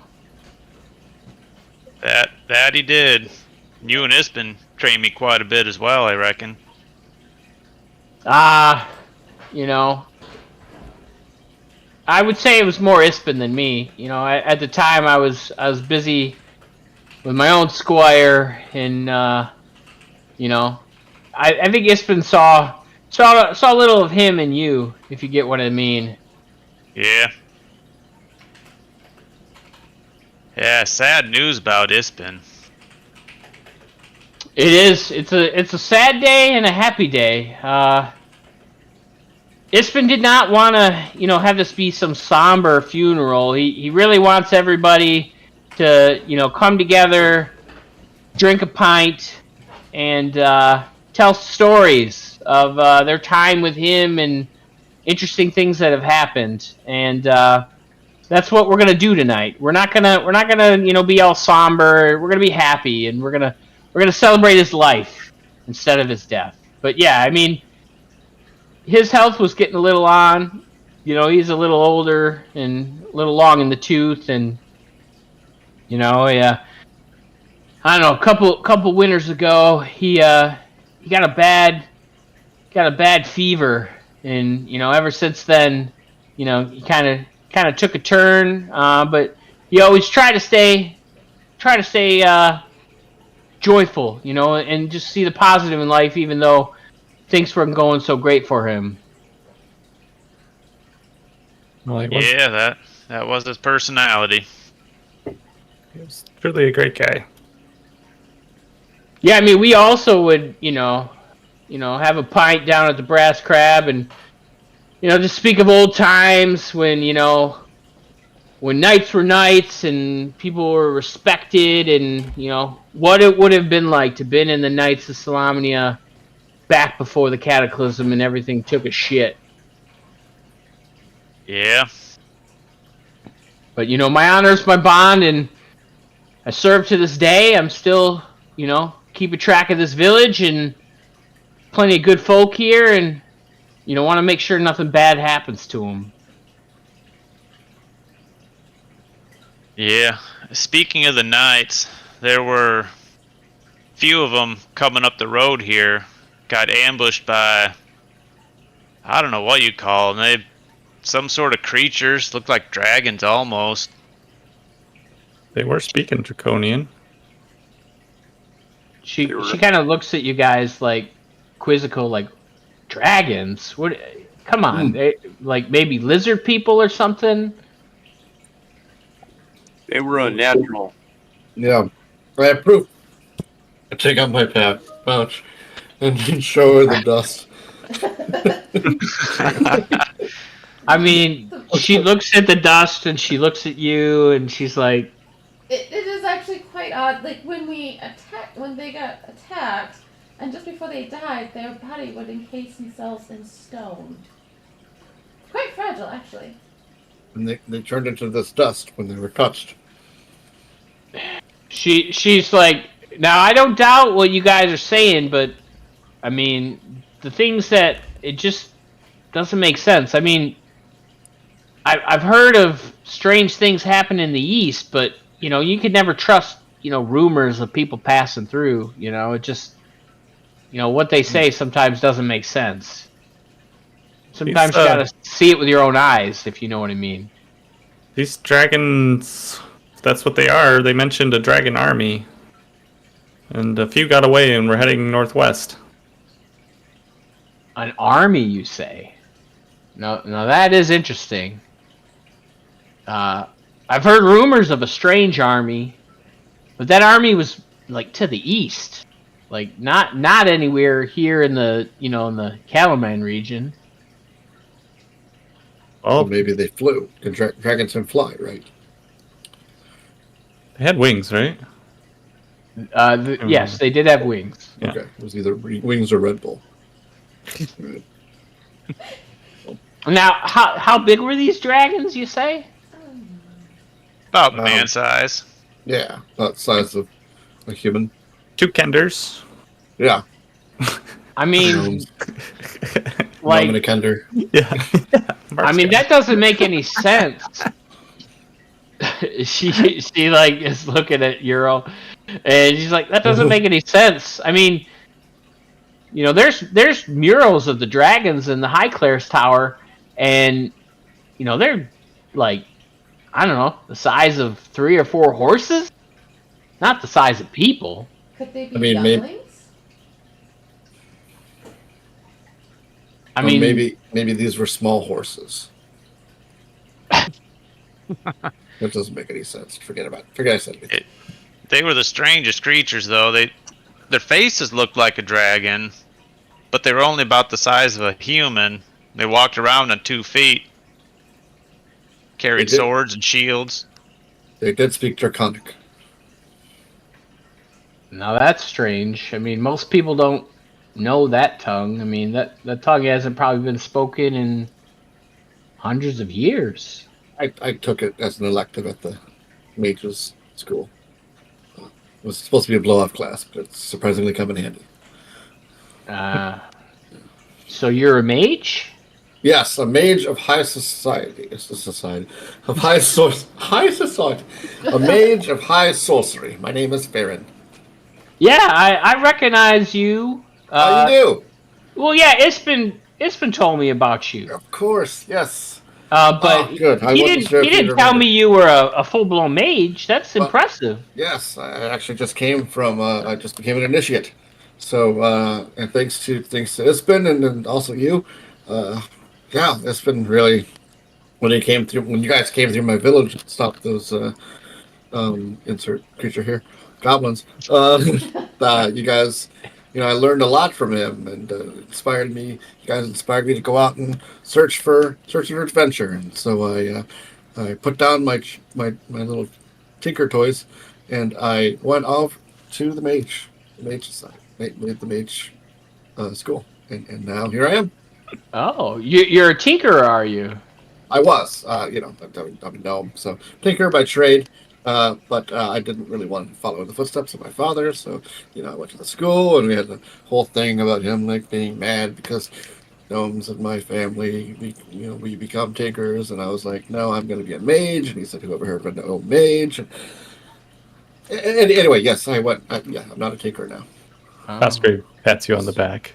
Yeah, no, thank you. I mean, we have a tinkerer of our own in the village here. His name is Stan. He's also a gnome, just like yourself. I guess he followed in his father's footsteps. Yeah, I mean, most do. I just, I think I'm cut from a different cloth. A red one, actually.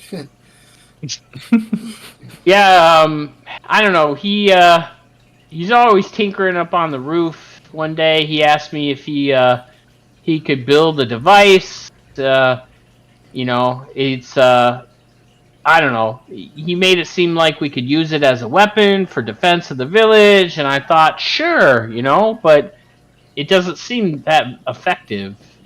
Maybe you'd have a chance. You want to take a look at it? I don't know. It's up to you. Well, sure. I mean, you can take the gnome out of the Tinker Town, but the Tinker Town always stays in the gnome's heart. Sure. We can go up and take a look if you guys are interested. Sure. Yeah. Yeah. Sure. Yeah. Okay. So as you guys walk up, there's like a spiral staircase in the corner of the room.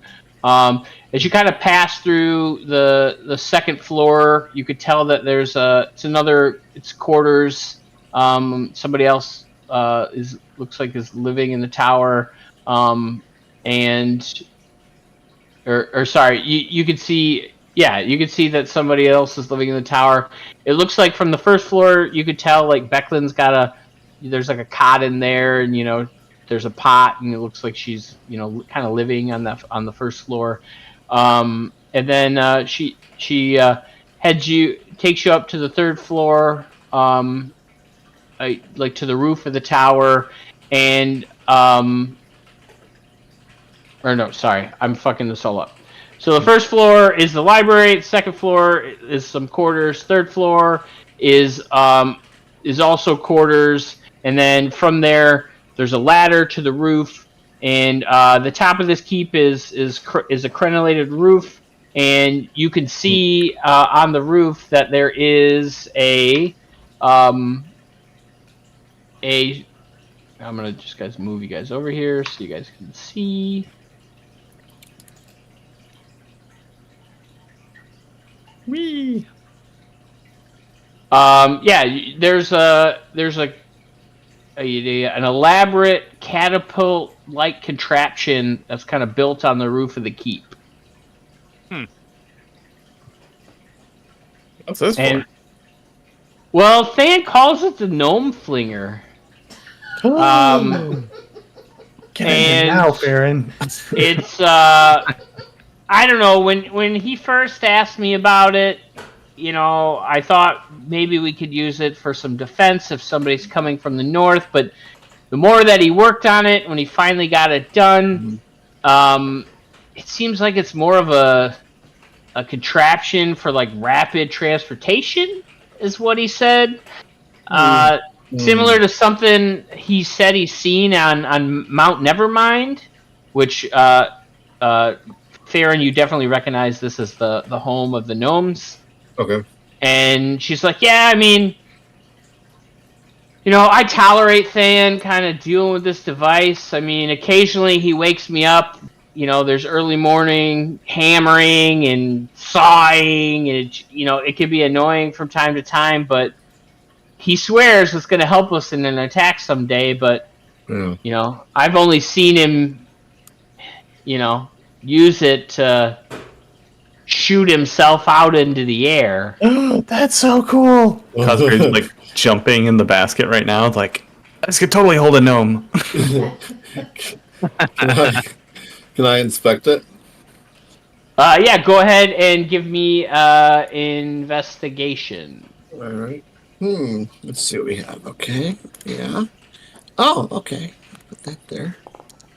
All right. Oh. Okay. I've never. Yeah, that's me acting out the investigation.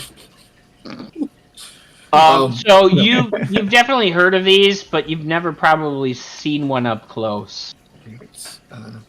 This looks cool. I believe this is it just a catapult? What I know it's called? The gnome flinger, yes. The gnome flinger, yes.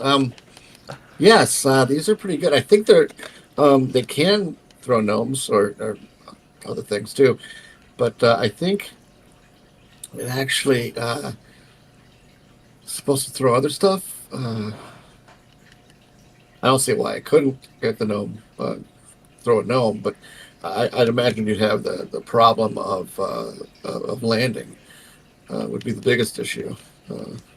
But you can get there. But, Yeah, I mean, I think Than has something for that. He has mentioned he designed a device called a Nary Crash. Nary Crash. Do I know And what that and is? that will he says it will hasten the transportation to a halt. Maybe.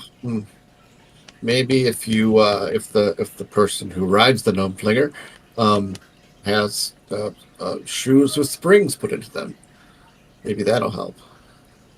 Yeah, I mean, I mean, if you guys look at it, the basket looks like it could definitely hold, Elgrim or anybody smaller, right? Yeah. You all could fit in it one at a time if you wanted. Yeah, well, yeah, no, let's not be ridiculous. But yes, I think it could fling one of us. Earl looks at Farron and says, "You're a gnome, aren't you?" Yes, I am a gnome. Oh, and this is a gnome flinger. I see where you're going there, but I don't think it's ready yet. Is it ready yet? No, it's not ready yet. I volunteer to be flung or to pull the lever. Either one, I'm happy. Are you still sitting in the basket, Cosgrave? Yes.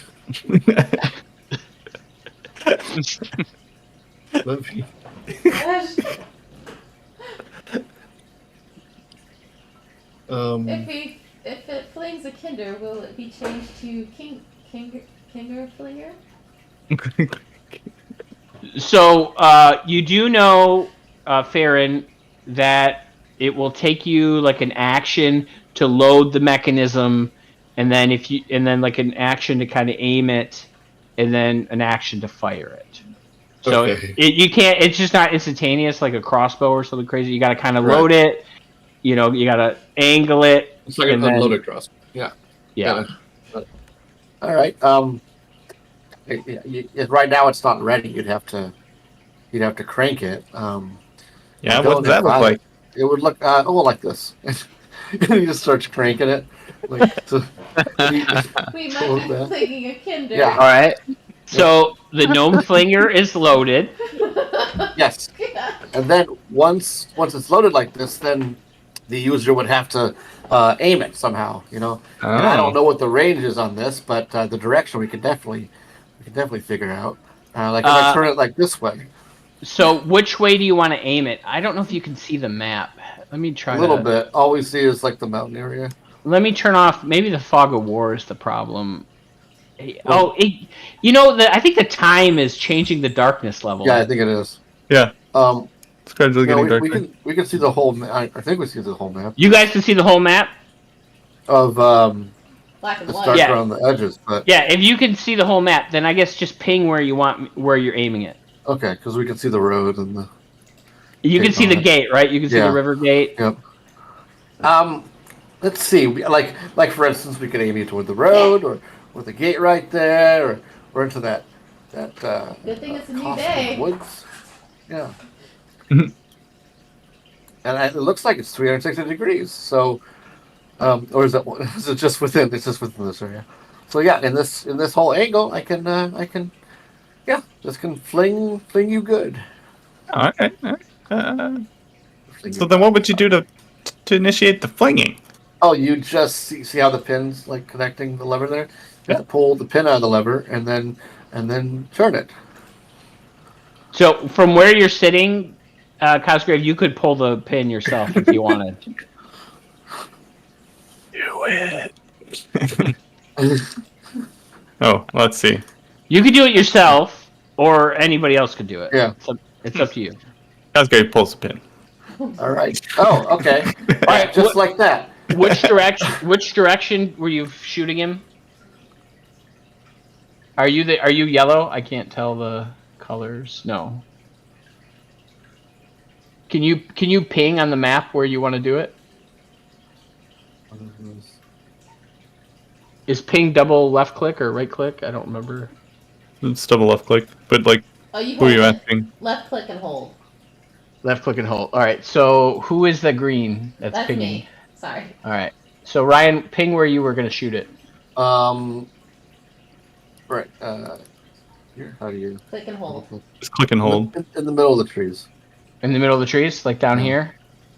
Yeah, it's not. Click and hold. It's not pinging. Here. Oh, Hold. maybe. Oh, you might not be on the right. There You got to be yeah. on the token. Oh, yeah, there You got it. there you Yeah, go. yeah. All right. Right here. Okay. Figure the trees can help break this full. All right. 1 second. How far are the trees away from the flinger? That is a great question. Yeah. Let's measure. About. So yeah. So Okay. and that's probably. How much is fall damage? It's 1d6. Great. six. It's 1d6 every 10 feet, right? Every 10 feet. That'd be So- falling down, right? I'd imagine. Yeah. Do All you right. want to break it down to like gravitational forces and? No. directional- No, okay. no, don't need all that. We did that before. So It's a another. parabolic arc. Now, Right. So yeah, he pulls the lever, and you guys see Cosgrave shoot out, flying in the air, towards the trees. He doesn't quite make it into the middle of the I'm gonna trees. react though. I know you're going to. Yeah, Okay. Good. And I'm gonna be like, oh no, and then cast feather fall on you. And Nice. Yeah. So so you see him like flying quickly, Oh my and then God. as he's about halfway arcing down, Farron casts a spell. What does that look like, Farron? it's kind of more wind from feather. Okay. So I cast like this with my hand, and then wind, a small breeze, and a few feathers fly around, and sort of like envelop him, and just sort of like cushion him.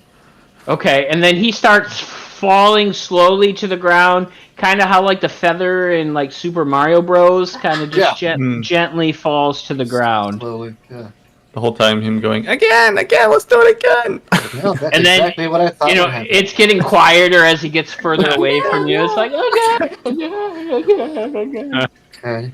Well, And then louder as he's like running up the path to the cave. And yeah, you see him land, and then you just Yeah. see him booking it up the path,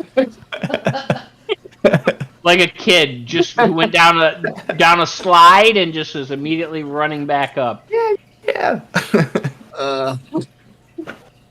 okay. I think we Seems to have some practical military purposes. So Becklin kind of turns to you, Elgrim, and she's like, "Your friend's pretty interesting, but maybe Than might be upset if we break his device, so we might want to leave it be for now. If you get what I mean." Cosgrave would know Becklin too. Yeah. I know. Yeah, she's saying this to Elgrim, right? Okay. Yeah, she knows that you met. She's well aware of you. Okay. She knows. So- you can't, So she's just kind of warning Elgrim to like, hey, maybe you calm him down a bit. You know, she knows that Elgrim's like a steady hand when Cosgrave gets off the path, right? Mhm. It's just funny that statement implies that she doesn't know me, but then saying that she does know me just reinforces how strong of a statement that might have been. Right. That's a good idea. Yeah, We should calm him down. we have talks about boundaries quite a bit. Yeah. I mean, I one's mean- fun. Space. I mean, I see he's been much better. I mean, I didn't even see him try to take any of the rusted silverware. Yeah. He was on it. And then you Working kind on of rejoin at this point, and you're like kind of out of breath a little bit, Cosgrave, as you've been sprinting. Again. Now we need to preserve the equipment, I think, for because it's not quite finished. Look up the baby from the dinosaur show. It's like, I can't.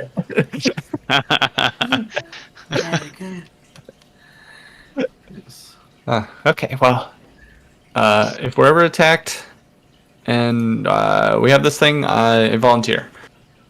I know I'm not a gnome, but hopefully Farron, you'll make me an honorary member or something. Whatever needs to be done. Yes. Well, I can tell you right now, you can only do that once per day because I am tired and I can't do that again. So, Okay. so don't try it. I can only do that once. Everyone gets one. I could just change the name from a gnome flinger to a thief hinder flinger. I mean, yes, but nevertheless, I would not be able to keep you from dying. So, I mean, Becklin jumps in. She's like, "Well, I don't know if you could change the name because I think Than said it was trademarked or something of that. I don't know. yeah, it's a whole thing. I understand. It's copyright, it's trademarks, there's like licenses. It goes on. I mean, the gnomes have a very complicated society. I don't understand half of it. Yep. Yeah, we had one gnome in my village who created a steamboat. He just he had a patent, but then it just went into common domain. So poor Willie. Was your cousin? I knew you were going there. Yeah, it was my cousin Willie. Yeah, just went out of public domain. Too funny. Did they call him Steamboat Willie? Maybe. They did, actually. He's always whistling. That. So Becklin says to you guys, well, maybe we should, start heading back towards the Brass Crab, unless there's something else you wanted to talk about or see while you're here. No, I think it's about dusk, so I think if we want to be there on time, probably should be heading off. Yeah, I'd agree. We did want to ask if there were any old books here about the gods, though. Oh, about the gods. Yeah, let's go back down to the library and check.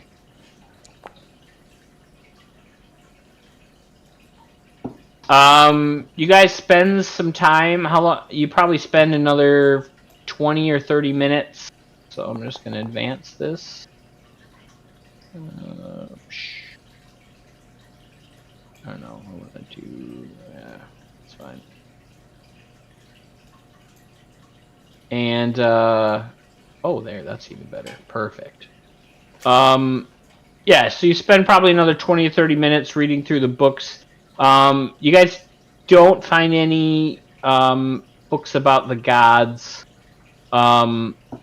Most of the books that are here are about the measure, which Elgrim you know, and it's very cryptic. It's written in like old Solomonic, and like the speech patterns don't match how people actually speak today, and it's confusing. There's also books on like different lineages of Solomonic knights and families, and what domains they ruled over, and their fiefdoms and things of that nature. Those are most of the books that you find here in the keep. Okay.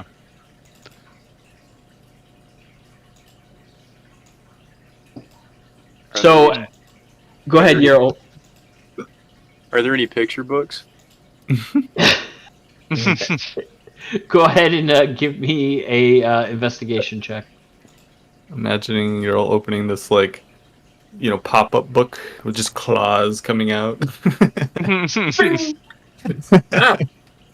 There are no specific picture books, but you do manage to find like some pictures in some of the books, like of like crests and things like that, and different symbology for different families of knights. Okay, I'm not going to be too interested in that. Thanks. Okay. Yeah, so Becklin kind of leads you back out and down the path to the Brass Crab, and that is where we're going to take a break. We're going to come back in 10 minutes, and then we will pick up with the funeral. All right. All right, we'll be back 10 minutes. Alright, just get in line. There you go. Alright.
I've been drinking tea on stream with Coca-Cola. Are we good with that? I mean, I'm like, I get thirsty.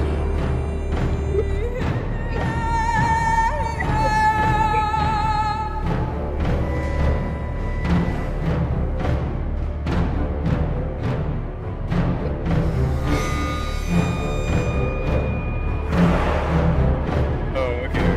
I just want to make sure we're not supposed to wait till the break or anything. I didn't want to get in trouble. But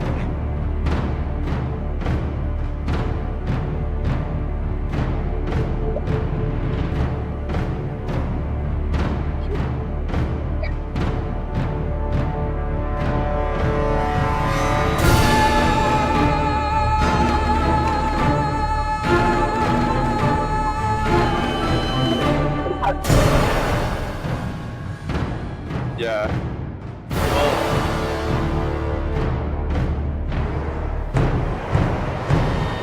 I think next time I should have my headset. I just moved my computer to the room, so I have all these long cables, and one of them was a bad cable that just got replaced with the mail today. So hopefully it'll work. Yeah. Okay, thanks. I'll finish what's the break. Okay.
Oh, and I need to pull a journal up. All right. So we are Love the back from trees. break. Yeah, Yeah, that's a great animation. I tried to get ready for a lot of this stuff, so I have a lot of various things that now I'm picking through, and Yes. probably about around the time I think Phil was doing Road Trader, Humble Bundle had a bunch of copyright-free music was on sale, and I picked up a huge bundle of copyright-free music. So I have over 100 songs that I can pick from.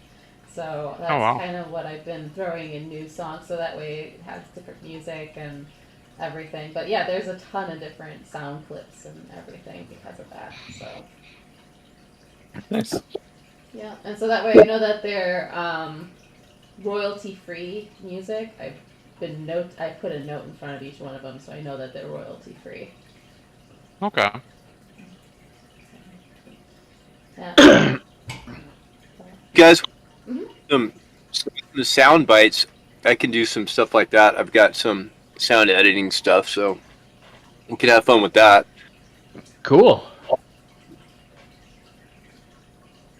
Yeah. I hope to one day get the oh gosh, what's it called? The Gats? Is it Gats? Cats? It's a big name brand, and I can't think of how to pronounce it. But anyways, it's a docking with buttons where I can just click a button and things will happen. I just gotta Soundboard? um Okay. Stream Deck? yeah, a stream deck from I think it's Gats. So it reminds me of cats, but with a G sound. Bats? Cats. Gatsya. Like the logo itself is like a G and a V or something. No, that's Louis Vuitton. So, but it's a pricey thing. Best Buy's selling them now though. Right. So Yeah, their bags are quite expensive. All right. On that note, we're going to pick back up in the campaign. So the party has traveled with Becklin from Thornwell Keep back to the Brass Crab. And since you guys got there a little bit early, you helped Becklin and Yalmi kind of set up. The funeral is going to take place at dusk. There's like a small stage kind of extending from the rear of the Brass Crab, and people are starting to congregate. More of the locals are coming around. People from on the docks, and then there's some people like in some small fishing craft kind of floating on over nearby in the water. And Becklin takes the stage next to a simple boat, and which within rests the body of Ispin. So I'm going to show you guys this image.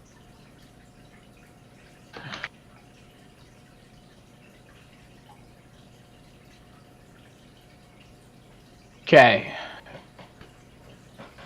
So as as Becklin stands there, she kind of, more and more people have kind of joined. There's maybe, 50 or 60 people that have kind of gathered around the back of the Brass Crab, and Becklin says, "Those who are closest to Ispin Greenshield gather on the dock overlooking the Vingard River. There, Ispin's body rests in a small boat. His body has been wrapped in a shroud, and you guys hear a musician playing a soft song with bagpipes. A soft song. Yeah. Okay. So if I can do that, and then I'm gonna paste it in the Discord chat. You guys can listen to that track if you want. I can try to play it, but I don't think it's gonna play very well.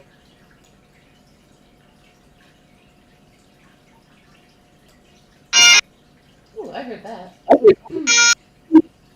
Nope. So I don't know if it's overpowering me, but Becklin says, "You all knew Ispin as a friend, and there were none like him. Before he died, he told me this: there should be tales, not tears, for an old scoundrel like me. Make sure everyone knows my stories, and when I head off onto the greatest adventure of them all, I want you to be there. Have a fine pint, and tell a tale, because this should be a celebration." Becklin nods, and the villagers carry the boat containing Ispin's body to the edge of the dock, and then Becklin and Cudgel lower the boat into the water. And as the boat starts gently gliding down the river, Becklin says, "So let's do that. On the eve of the Kingfisher Festival, we celebrate you, Ispin. Good travel, friends. Until we meet again." And as the boat drifts slowly down the riverbank and eventually out of sight, after a moment of silence and the bagpipes playing, Becklin invites all of you into the Brass Crab for a reception and the opportunity to share stories about the departed. And then the music stops and people start kind of shuffling in. When you head inside, there's like a table set up with drinks already pre-poured, and there's some light snacks, some fruit, and some like crackers, little pieces of bread, and some dips and things. And people kind of file in. They grab some food and they find a place to stand or sit at a table. And I'm gonna move you to the Brass Crab. Can you guys see? No. No. Token. All right. Why is this a damn token map? All right. Yeah. I'm gonna turn that off. Token view. Turn that off. I do think Alright. it's kind of cool how I just see like the amount of mice everywhere, like the little pointers. It looks Yeah. almost like fireflies in the dock. Yeah. Yeah. So, kind of this is what the Brass Crab looks like. Your guys' rooms are kind of along the edges. Just ignore that there's only 4 rooms. There's more rooms.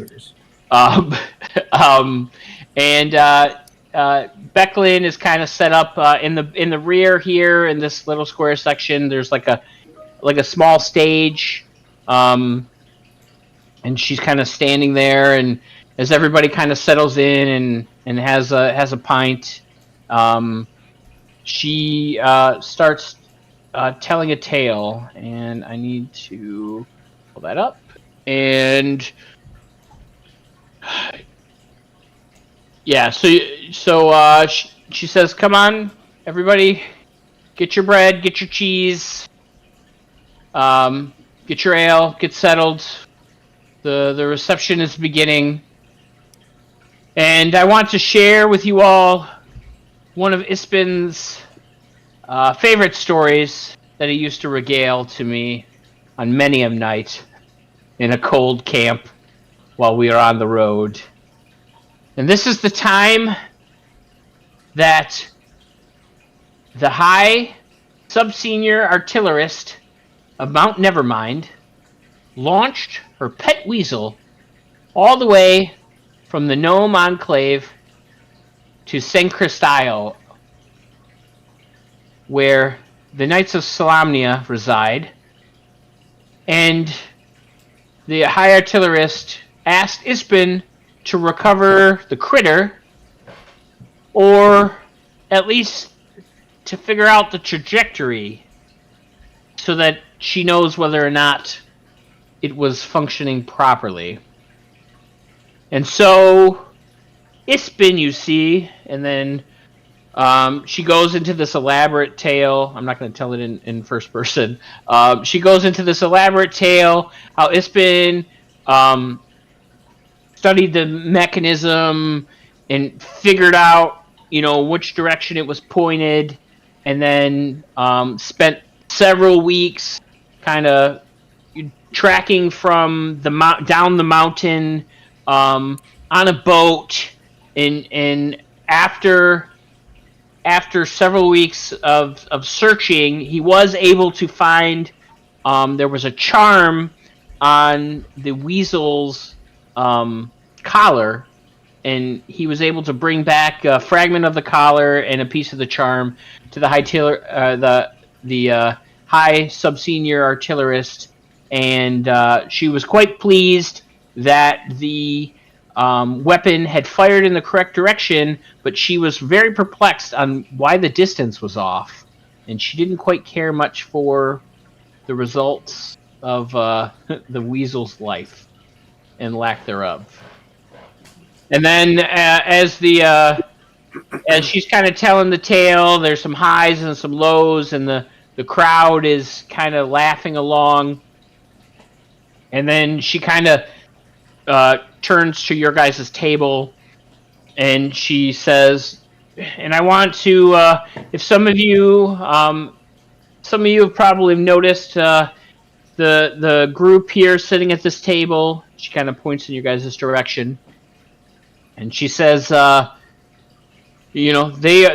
were good friends of Ispin's as well, back during his adventuring days, and they've come here to join us in the celebration. And so, would one of you like to come up and speak of a time that you had good memories with Ispin? And she kind of looks down to your guys' table. Yeah, I suppose I could head up. Here, Elgraham. So I'll go up to the front of the room there. Spent a lot of time in my early years hanging out with my Aunt Becklin here and her friend Ispin. She's like, don't date me now, Elgrim. Yeah, sorry about that, Aunt Becklin. But anyway, so yeah, they were prominent in my formative years. Just helped me train with the sword, listen to their stories, the outside world, and eventually, when I became of age, they had a rogue goblin camp they had to clear out. That was in an old abandoned temple. They were waylaying travelers, mugging them for cash, charging tolls and the like. So they took me and Cosgrave here along to get some practical combat experience, for me at least. So got to go through that with them, and yeah, it was my first taste of combat.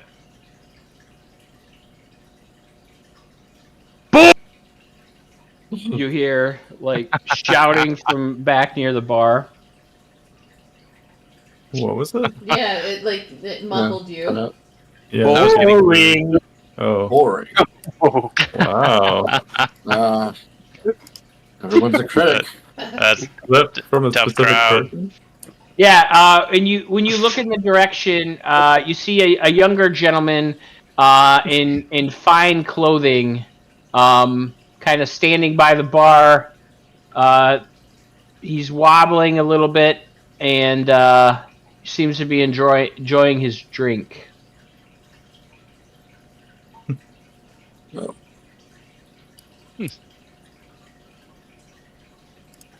Who might you be, good sir?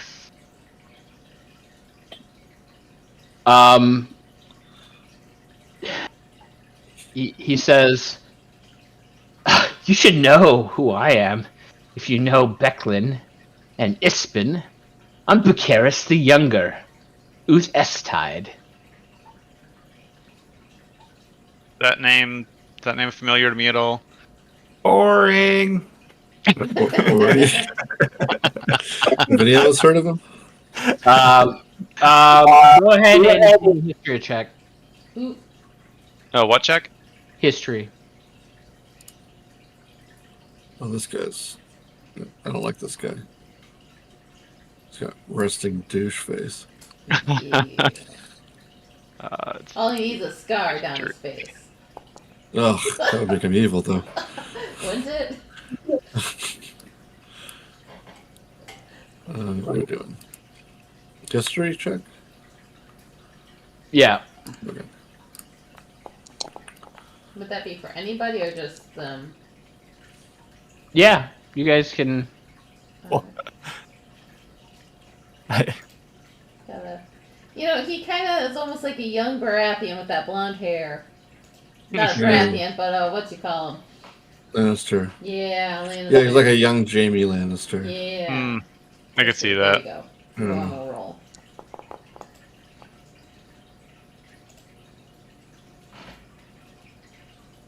Or tall Tyrion. I was even thinking Joffrey. Yeah, Joffrey. Oh. He looks more like a Draco Malfoy to me. Oh, yeah. Yes, that works that's too. it. Nope, Yep, that's there you it. go. Hot. All right. So you guys don't know. You've never heard of this guy, but Elgrim and Cosgrave, you have heard of a Lord Bacaris. Mm. And so, at this point, as your story was kind of wrapping up, Becklin kind of escorts you off the stage, and she's like, "Now, Bacaris, just let them be. They're just telling their stories and telling the tales of their times with Ispin. Just have your drink and enjoy the celebration." And then she kind of urges another one of you guys, to come up onto the stage. Cosgrave will head up there. All right. Yeah, so Cosgrave is, saunters on up to the stage. Says, thank you, Algrim, for that tale. I was there as well for the Goblin Raid with Ispin and many other adventures for Elgrim and I got in quite a bit of trouble with him every once in a while. There was a time we saw one of the stables had a stallion that had caught Ispin's eye, and we thought it would be a nice token of our appreciation for all Ispin had done for us if Elgrim and I could get that stallion for him, seeing as it hadn't been broken yet. So we thought we could break the horse, and well, that horse took us all through town. Cost Ispin quite a bit, and getting everyone settled back down after town was torn apart basically by that horse. And then it ran off into the sunset, and he never got it. So it was. I mean, you're telling this worse than he did. I've heard this story like 1,000 times. Get off the stage. Excuse me, but could you please not be that rude? Oh, please. Yeah, I'll make. Look at yourselves. Yeah. You guys are like in poor child people's out of here. clothes. You guys own nothing. You guys are of low class and stature. Don't talk to me this way. I am of low stature. That's correct. You're so short that you can't even get taller than my boots. None of us need that height. Some of us are born with innate wisdom and intelligence. Well, apparently you have nothing better to do than be here with us. So enjoy the show, or kindly get the hell out of here. Go ahead and give me. Are you trying to be persuasive or intimidating? I guess persuasive? Persuasive dating. Go ahead and give me a persuasion check. Oh, shit. I can reveal it. Oh, You can too. He takes another downs his ale, slams it on the bar, starts wobbling a little. He's like, I don't need to be hanging out with this low class filth. These stories are boring. You've told them 1,000,000 times. I'll be going on my way. Good, because you're boring. Drunk rich kid leaves the bar drunken and angry. Oh, that one we've never heard. Poor guy stands on the stage begging for coins. We've never seen that either. And then he kind of turns and he walks out. Don't let the door hit you on the way out.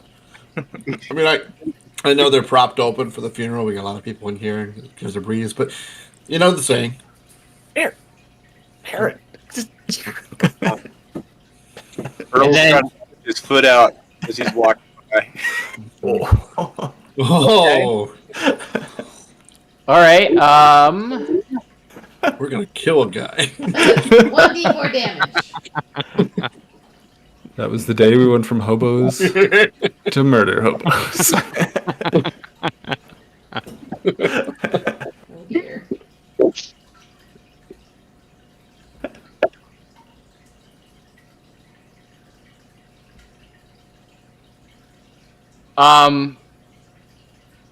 Yeah, as you stick your foot out,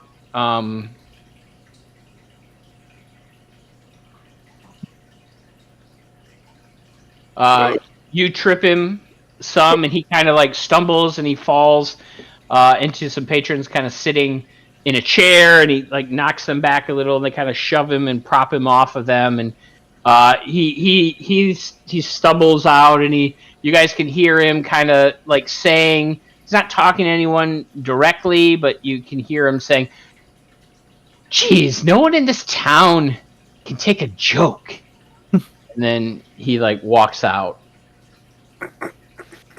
And this is how we get the arch villain. Well, that was fun. Some people just aren't good at funerals.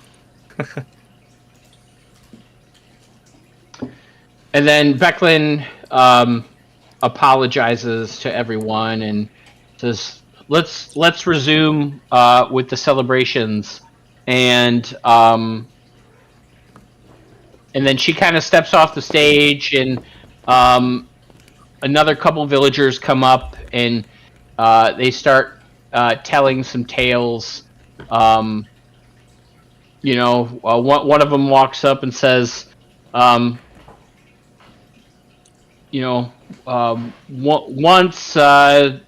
Ispin told me the story of the time he saved an entire village by using his shield, and then it kind of trails off, and they just start going into interesting stories left and right. And while this is happening, the dwarf from the funeral that you guys saw kind of standing next to Becklin kind of walks up to your guys' table and introduces herself, and she says, did that work? Did you guys see that? Yep. Okay. She says, the name's Cudgel. I'm a good friend of Ispin's, and I hear you are as well. Yes. We like to think so anyways. We're great friends at Ispin. I'm just an acquaintance, but big fan.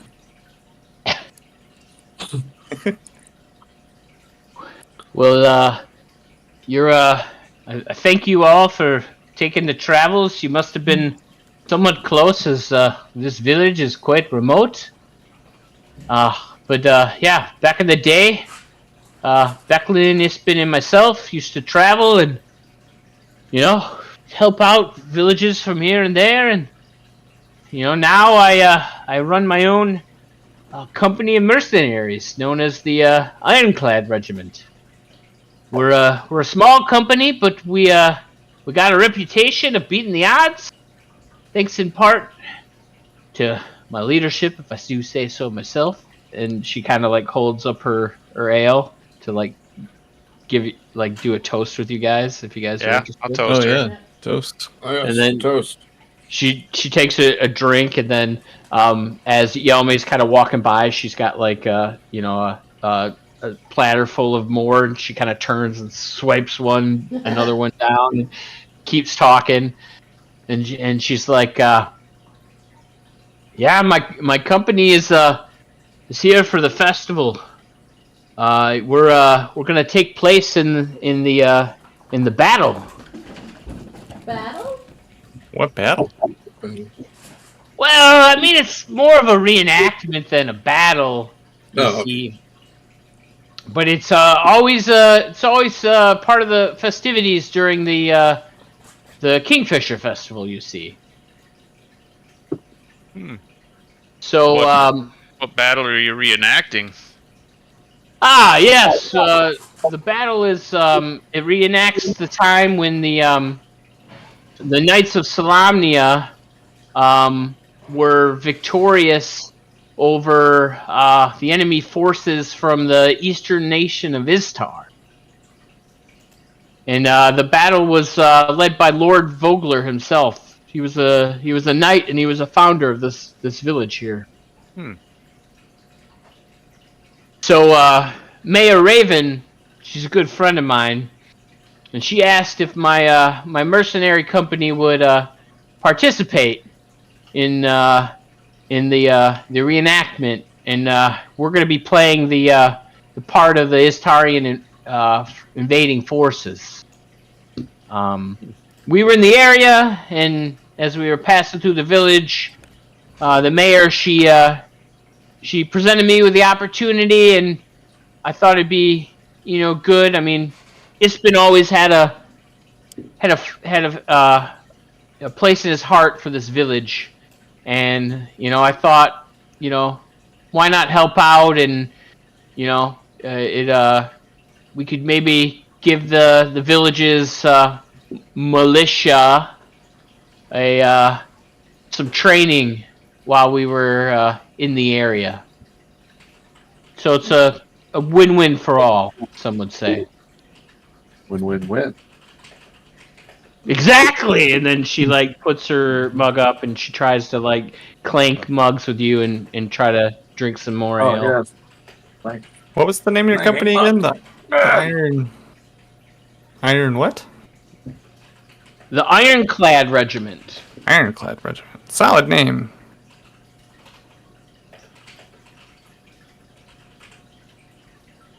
Well, it sounds like it'll be quite a show. So, where have you guys come from? Have you guys traveled far to get here? Yes, at least I personally, I think some of us have anyways. Cosgrave pulls a map out of his pouch with just like all these squiggly lines on it, and he's like, "Well, I started in Kendermore, but then as you can see, over the next 20 years." And she's like looking at you and just drinking some more. And over like a few minutes, he like explains all the lines and then folds it back up and puts it in his pouch. So he's like, "So really not far." I came from around Kerr. Ah. There was a temple in Kerr where it's been visited, and he helped the village of Kerr with some goblin raiders that he was taking some recruits to also help us learn how to defend ourselves, since we were on the outer skirts of Kerr, and with not really anyone to defend us other than ourselves and the folk in the town. So he took time to help us defend ourselves with goblin raiders. Seems to be a favorite of his, from the stories that I've been hearing. And, Yeah, some say he was a holy man. I mean, often at time I saw him in his trousers, and they had quite a bit of holes. Oh, thank goodness I never saw any of that, but he did inspire me. I was a young elf, a very young elf then, very impressionable, and I was living there at the temple as the clerics there took me in since I was very, very small. And I was looking for a purpose in life, and having him come and seeing the other clerics, and it just inspired me, as well as learning how to fight front was just very inspiring. So I stayed there until I got this letter helping defend the villages from various other raiding parties that have come through. Well, you still look young to me, lass. That's an elf thing. Ah, quite it is, quite it is. What about you, guy over there? And he's pointing at you, Euro. Me? Oh, well, you know. My name is Euro. My name, and it's been. He stayed with us when he was down on his luck, and you know, when Dad would go out fishing, you know, there was a lot of chasing around the house with my mom and laughing and stuff. It was good times, and then we'd we play some cards, and he taught me how to play cards really well, you know. So he liked to gamble, did he? Oh yeah, oh yeah. Did yeah. you take him for all his coin, lad? No. Oh. Next time. Oh wait, maybe we could play some cards. But actually, the lads in the camp though, they like to play dice more than cards. Oh. Well, much better odds. Do you know how to play dice? I don't really know much about dice. I'm sorry. All right, we'll show you. We'll show you. You got some money, right, to wager? I imagine. Okay, sure. All right, I like this lad. And what about you, wee boy? As he's pointing to Farron, or she's pointing to Farron. Oh, sorry. I forgot my name for a second. Farron. Oh, yes. So, I was a kind of a young lad in my village, and he came through and helped. See, there was one of our villagers, his wife, or bride to be at the time, was kidnapped by a bunch of goblins, and it turned out that it was they were led by this bugbear named Hoomtoomf, and he wanted a bride as well, so he stole her. But luckily, Isrim, he came in and he saved the fair maiden and beheaded the bugbear, and we had actually a feast that night, and we all got to spit on the bugbear's face, and kiss the hand of the fair maiden. Yep, and that was nice. And then yes, that was great. And then for the next couple of days, he stayed in camp, and I would sit with the other kids, and he'd tell stories, and I loved the stories so much that he wrote some down for me, or actually he gave me part of his old journal that he didn't want anymore, and he gave them to me, and I was determined from then that I'd seek a life of adventure and discover new things all the time. She kind of is heartfelt story is kind of absorbed her, and she kind of puts her arm on your shoulder, and she kind of pulls in a little bit closer to you, and she's like, keep it up, lad. You do the same when you revisit the next village, and you tell the tales to the children, and you keep Ispin's stories alive. And then she goes to clink mugs with you and takes a sip. Clink, clink. Yep. Pour one out for Ispin. Yeah, Cosgrave pours a little out. She kind of says to you guys, she's like, you guys look like the adventuring sort of lot. Would you be interested in participating in the reenactment tomorrow? I mean, I've never reenacted before.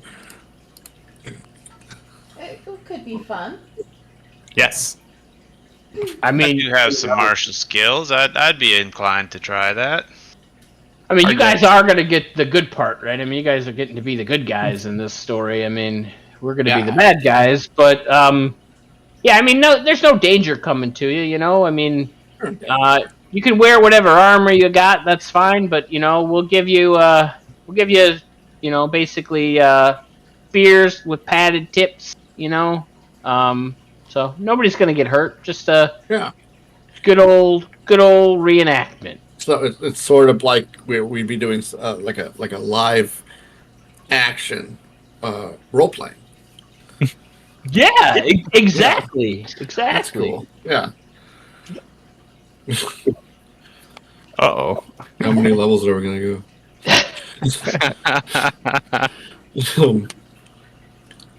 Yeah, I guess in for a copper, in for a gold. Let's do it. All right, let me look something up real quick. Looking up the rules for LARPing. No, I'm not. I should have had Lightning bolt, lightning bolt, lightning bolt.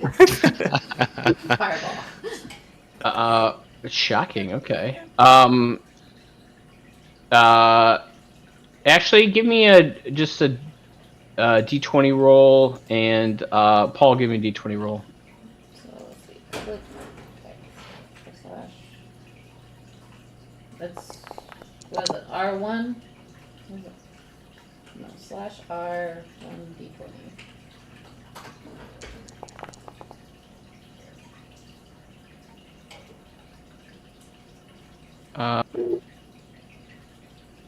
Elgrim. Mm-hmm. So you notice that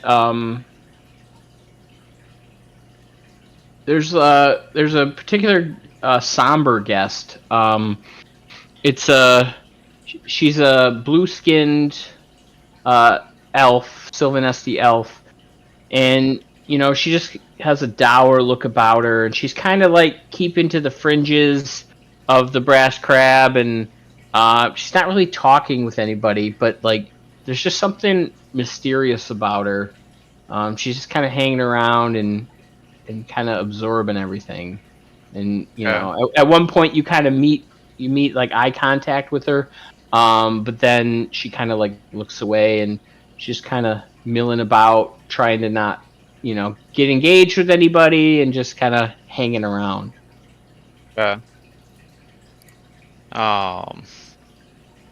So yeah, I'll probably elbow Cosgrave. See that Sylvanesti elf over there? She's kind of just hanging out on the outskirts. We should go say hi, introduce ourselves. Oh, you interested? No, she just looks lonely. She looks blue. Is she blue? Yeah, sure. Let's do it. So we're gonna walk over to her and just kind of introduce ourselves. Good evening, ma'am. I'm Elgrim, and it's my friend Cosgrave. She kind of looks around, realizes you're talking to her, and then she's like, "Oh, hello. My name is Lidara." And you guys recognize her as, now that you've gotten closer, she was the one playing the bagpipes earlier. Oh, okay. Those are beautiful pipes you were playing there. Did you know Ispin? Yes. Yeah, Ispin and I were, what's the word? Lovers. We were actors in a troupe, you see. We were in a traveling show for a time. Ispin? Yes, he had quite the comedic chops, if I remember. But the play that we were in was more of a dramatic tale.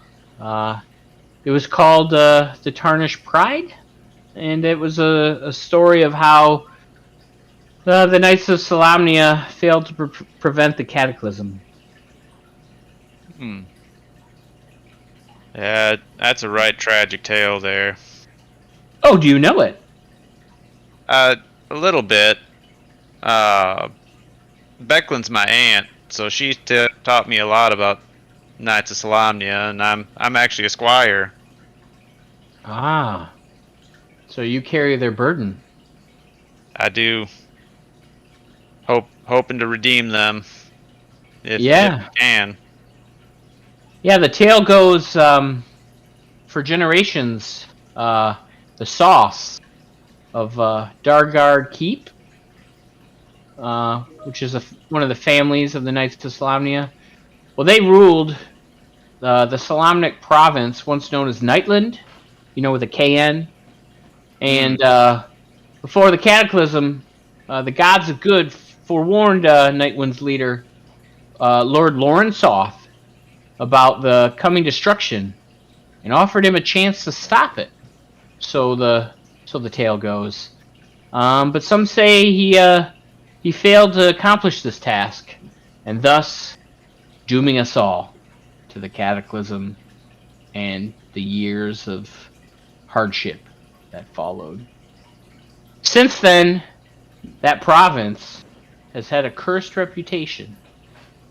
People have now come to know the land as Nightland with just an N, dropping the K, and they ascribe the region's frequent storms to the old god's disfavor.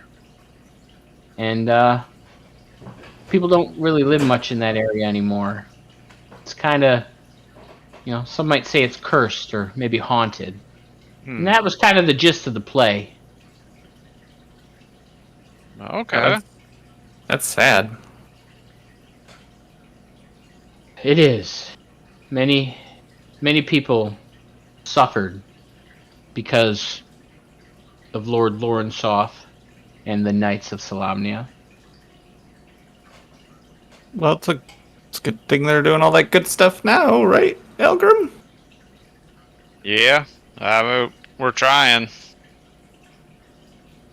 Can Earl do an insight check on this lady? Yeah, go for it. Okay. I just want to do an insight to see, because it sounds like that there might be more to this story. It's almost like she believes it's true,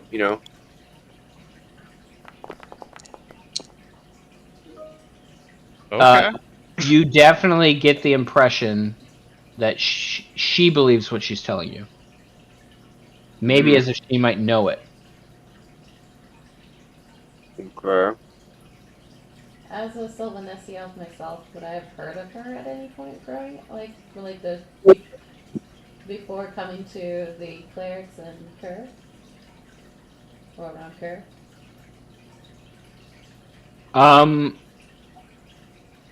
No, you've never heard of her, and you don't recognize her. Okay.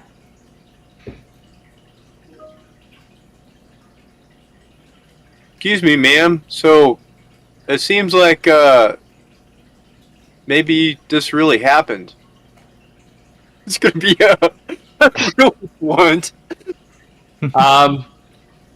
Yeah, she goes. Yeah, some people say that was the cause of the cataclysm, and all could have been avoided if only the Solamnic Knights did their duty, and stopped the king priest. But who am I to say? I was just a performer in a play. Oh, I don't know. Something really happened to me recently too. I saw Mother Nature.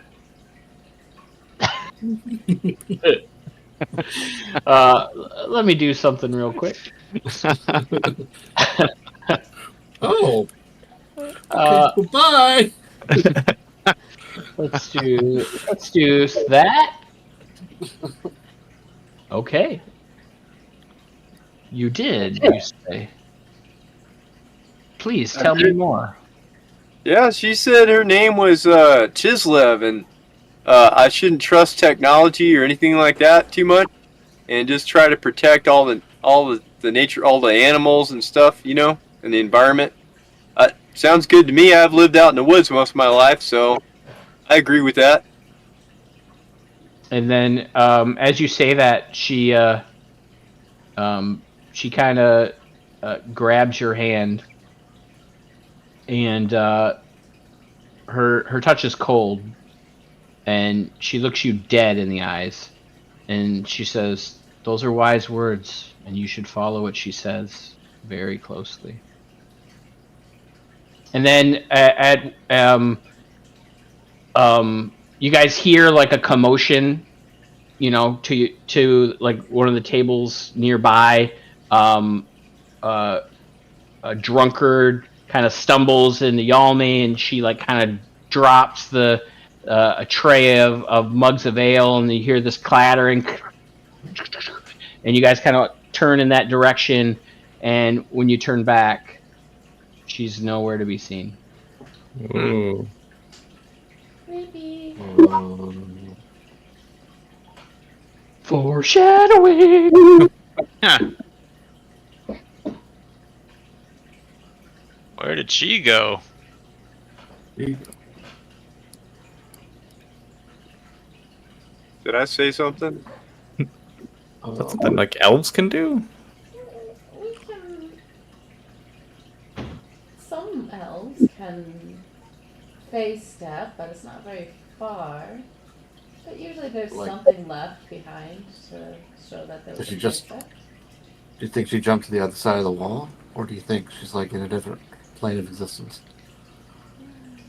Hard to say. Hmm.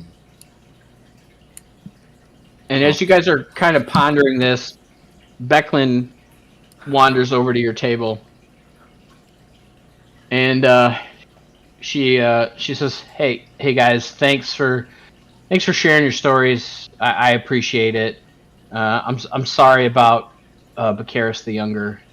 He can be a pain. Yeah, how did he get in here? Well, he's the son of Lord Bakaris, and they own many of the buildings here in the village, and they also own many of the boats. The villagers lease or rent from them. They're quite wealthy, and they kind of, unfortunately, have a lot of influence in the town here.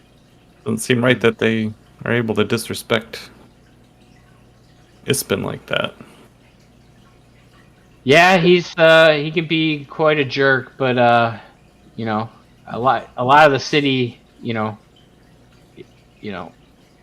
he's responsible for their well-being in a way, I guess. They owe him, and they're in his debt, unfortunately. His father's anyways, and he could be a bit of a pompous know-it-all. He's pretty entitled. He's young. The young don't know what they don't know. You know what I mean? Yeah. I wasn't my age. I wouldn't know. It does take some a little bit longer than others. And Also, traveling would do him good. Find a place where maybe people would teach him a thing or two. I don't think that boy is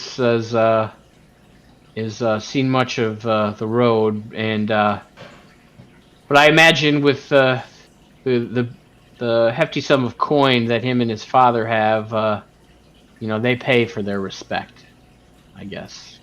I mean, you can Unfortunately, pay for obedience, but not really respect. well, that's true. But people stay quiet and do as they say, right? I mean, Right. unfortunately, the rich, seem to be untouchable from time to time. And at this point, the reception's starting to wind down, and she says, in the morning, before you go, if you guys aren't staying for the festival, I would like you guys to come over back to the keep. Ispin left something for you. Oh, great. I think we can do that. And also, Vigil asked us to participate in the reenactment, so I think we might be hanging around to help with that. Oh, that's perfect. Great. That's great news. I'm sure the mayor will be excited to have a real band of adventurers helping show the militia how to defeat the Istarians. She kind of used in quotations. I think we'd be happy to help. Excellent.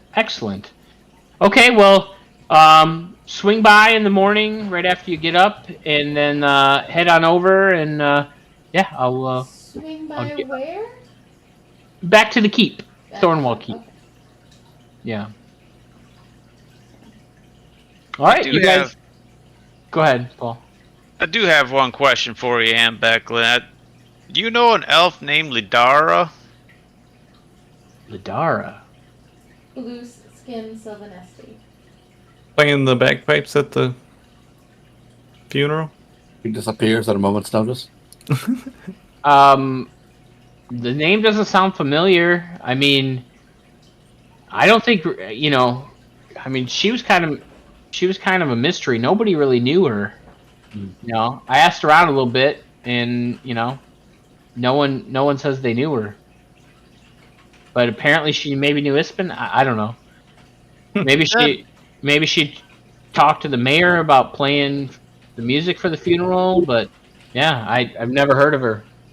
Never met her. She said her and Ispin were traveling performers together.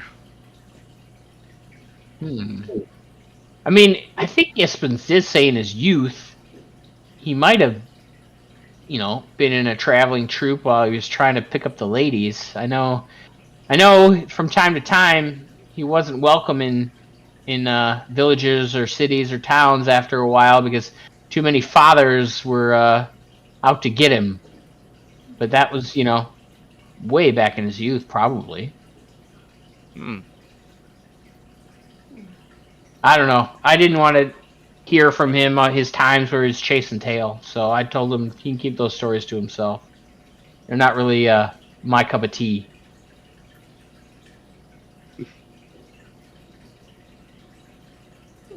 Interesting. Okay. And so she says to you guys, have a good night, drink some ale, try not to get too drunk, for the reenactment. I would like you, hopefully you guys can be standing, and we'll see you in the morning. Oh, sounds good. And then as she exits the table, that's where we're going to wrap up tonight's session. And then we have a All right. proper Irish wake.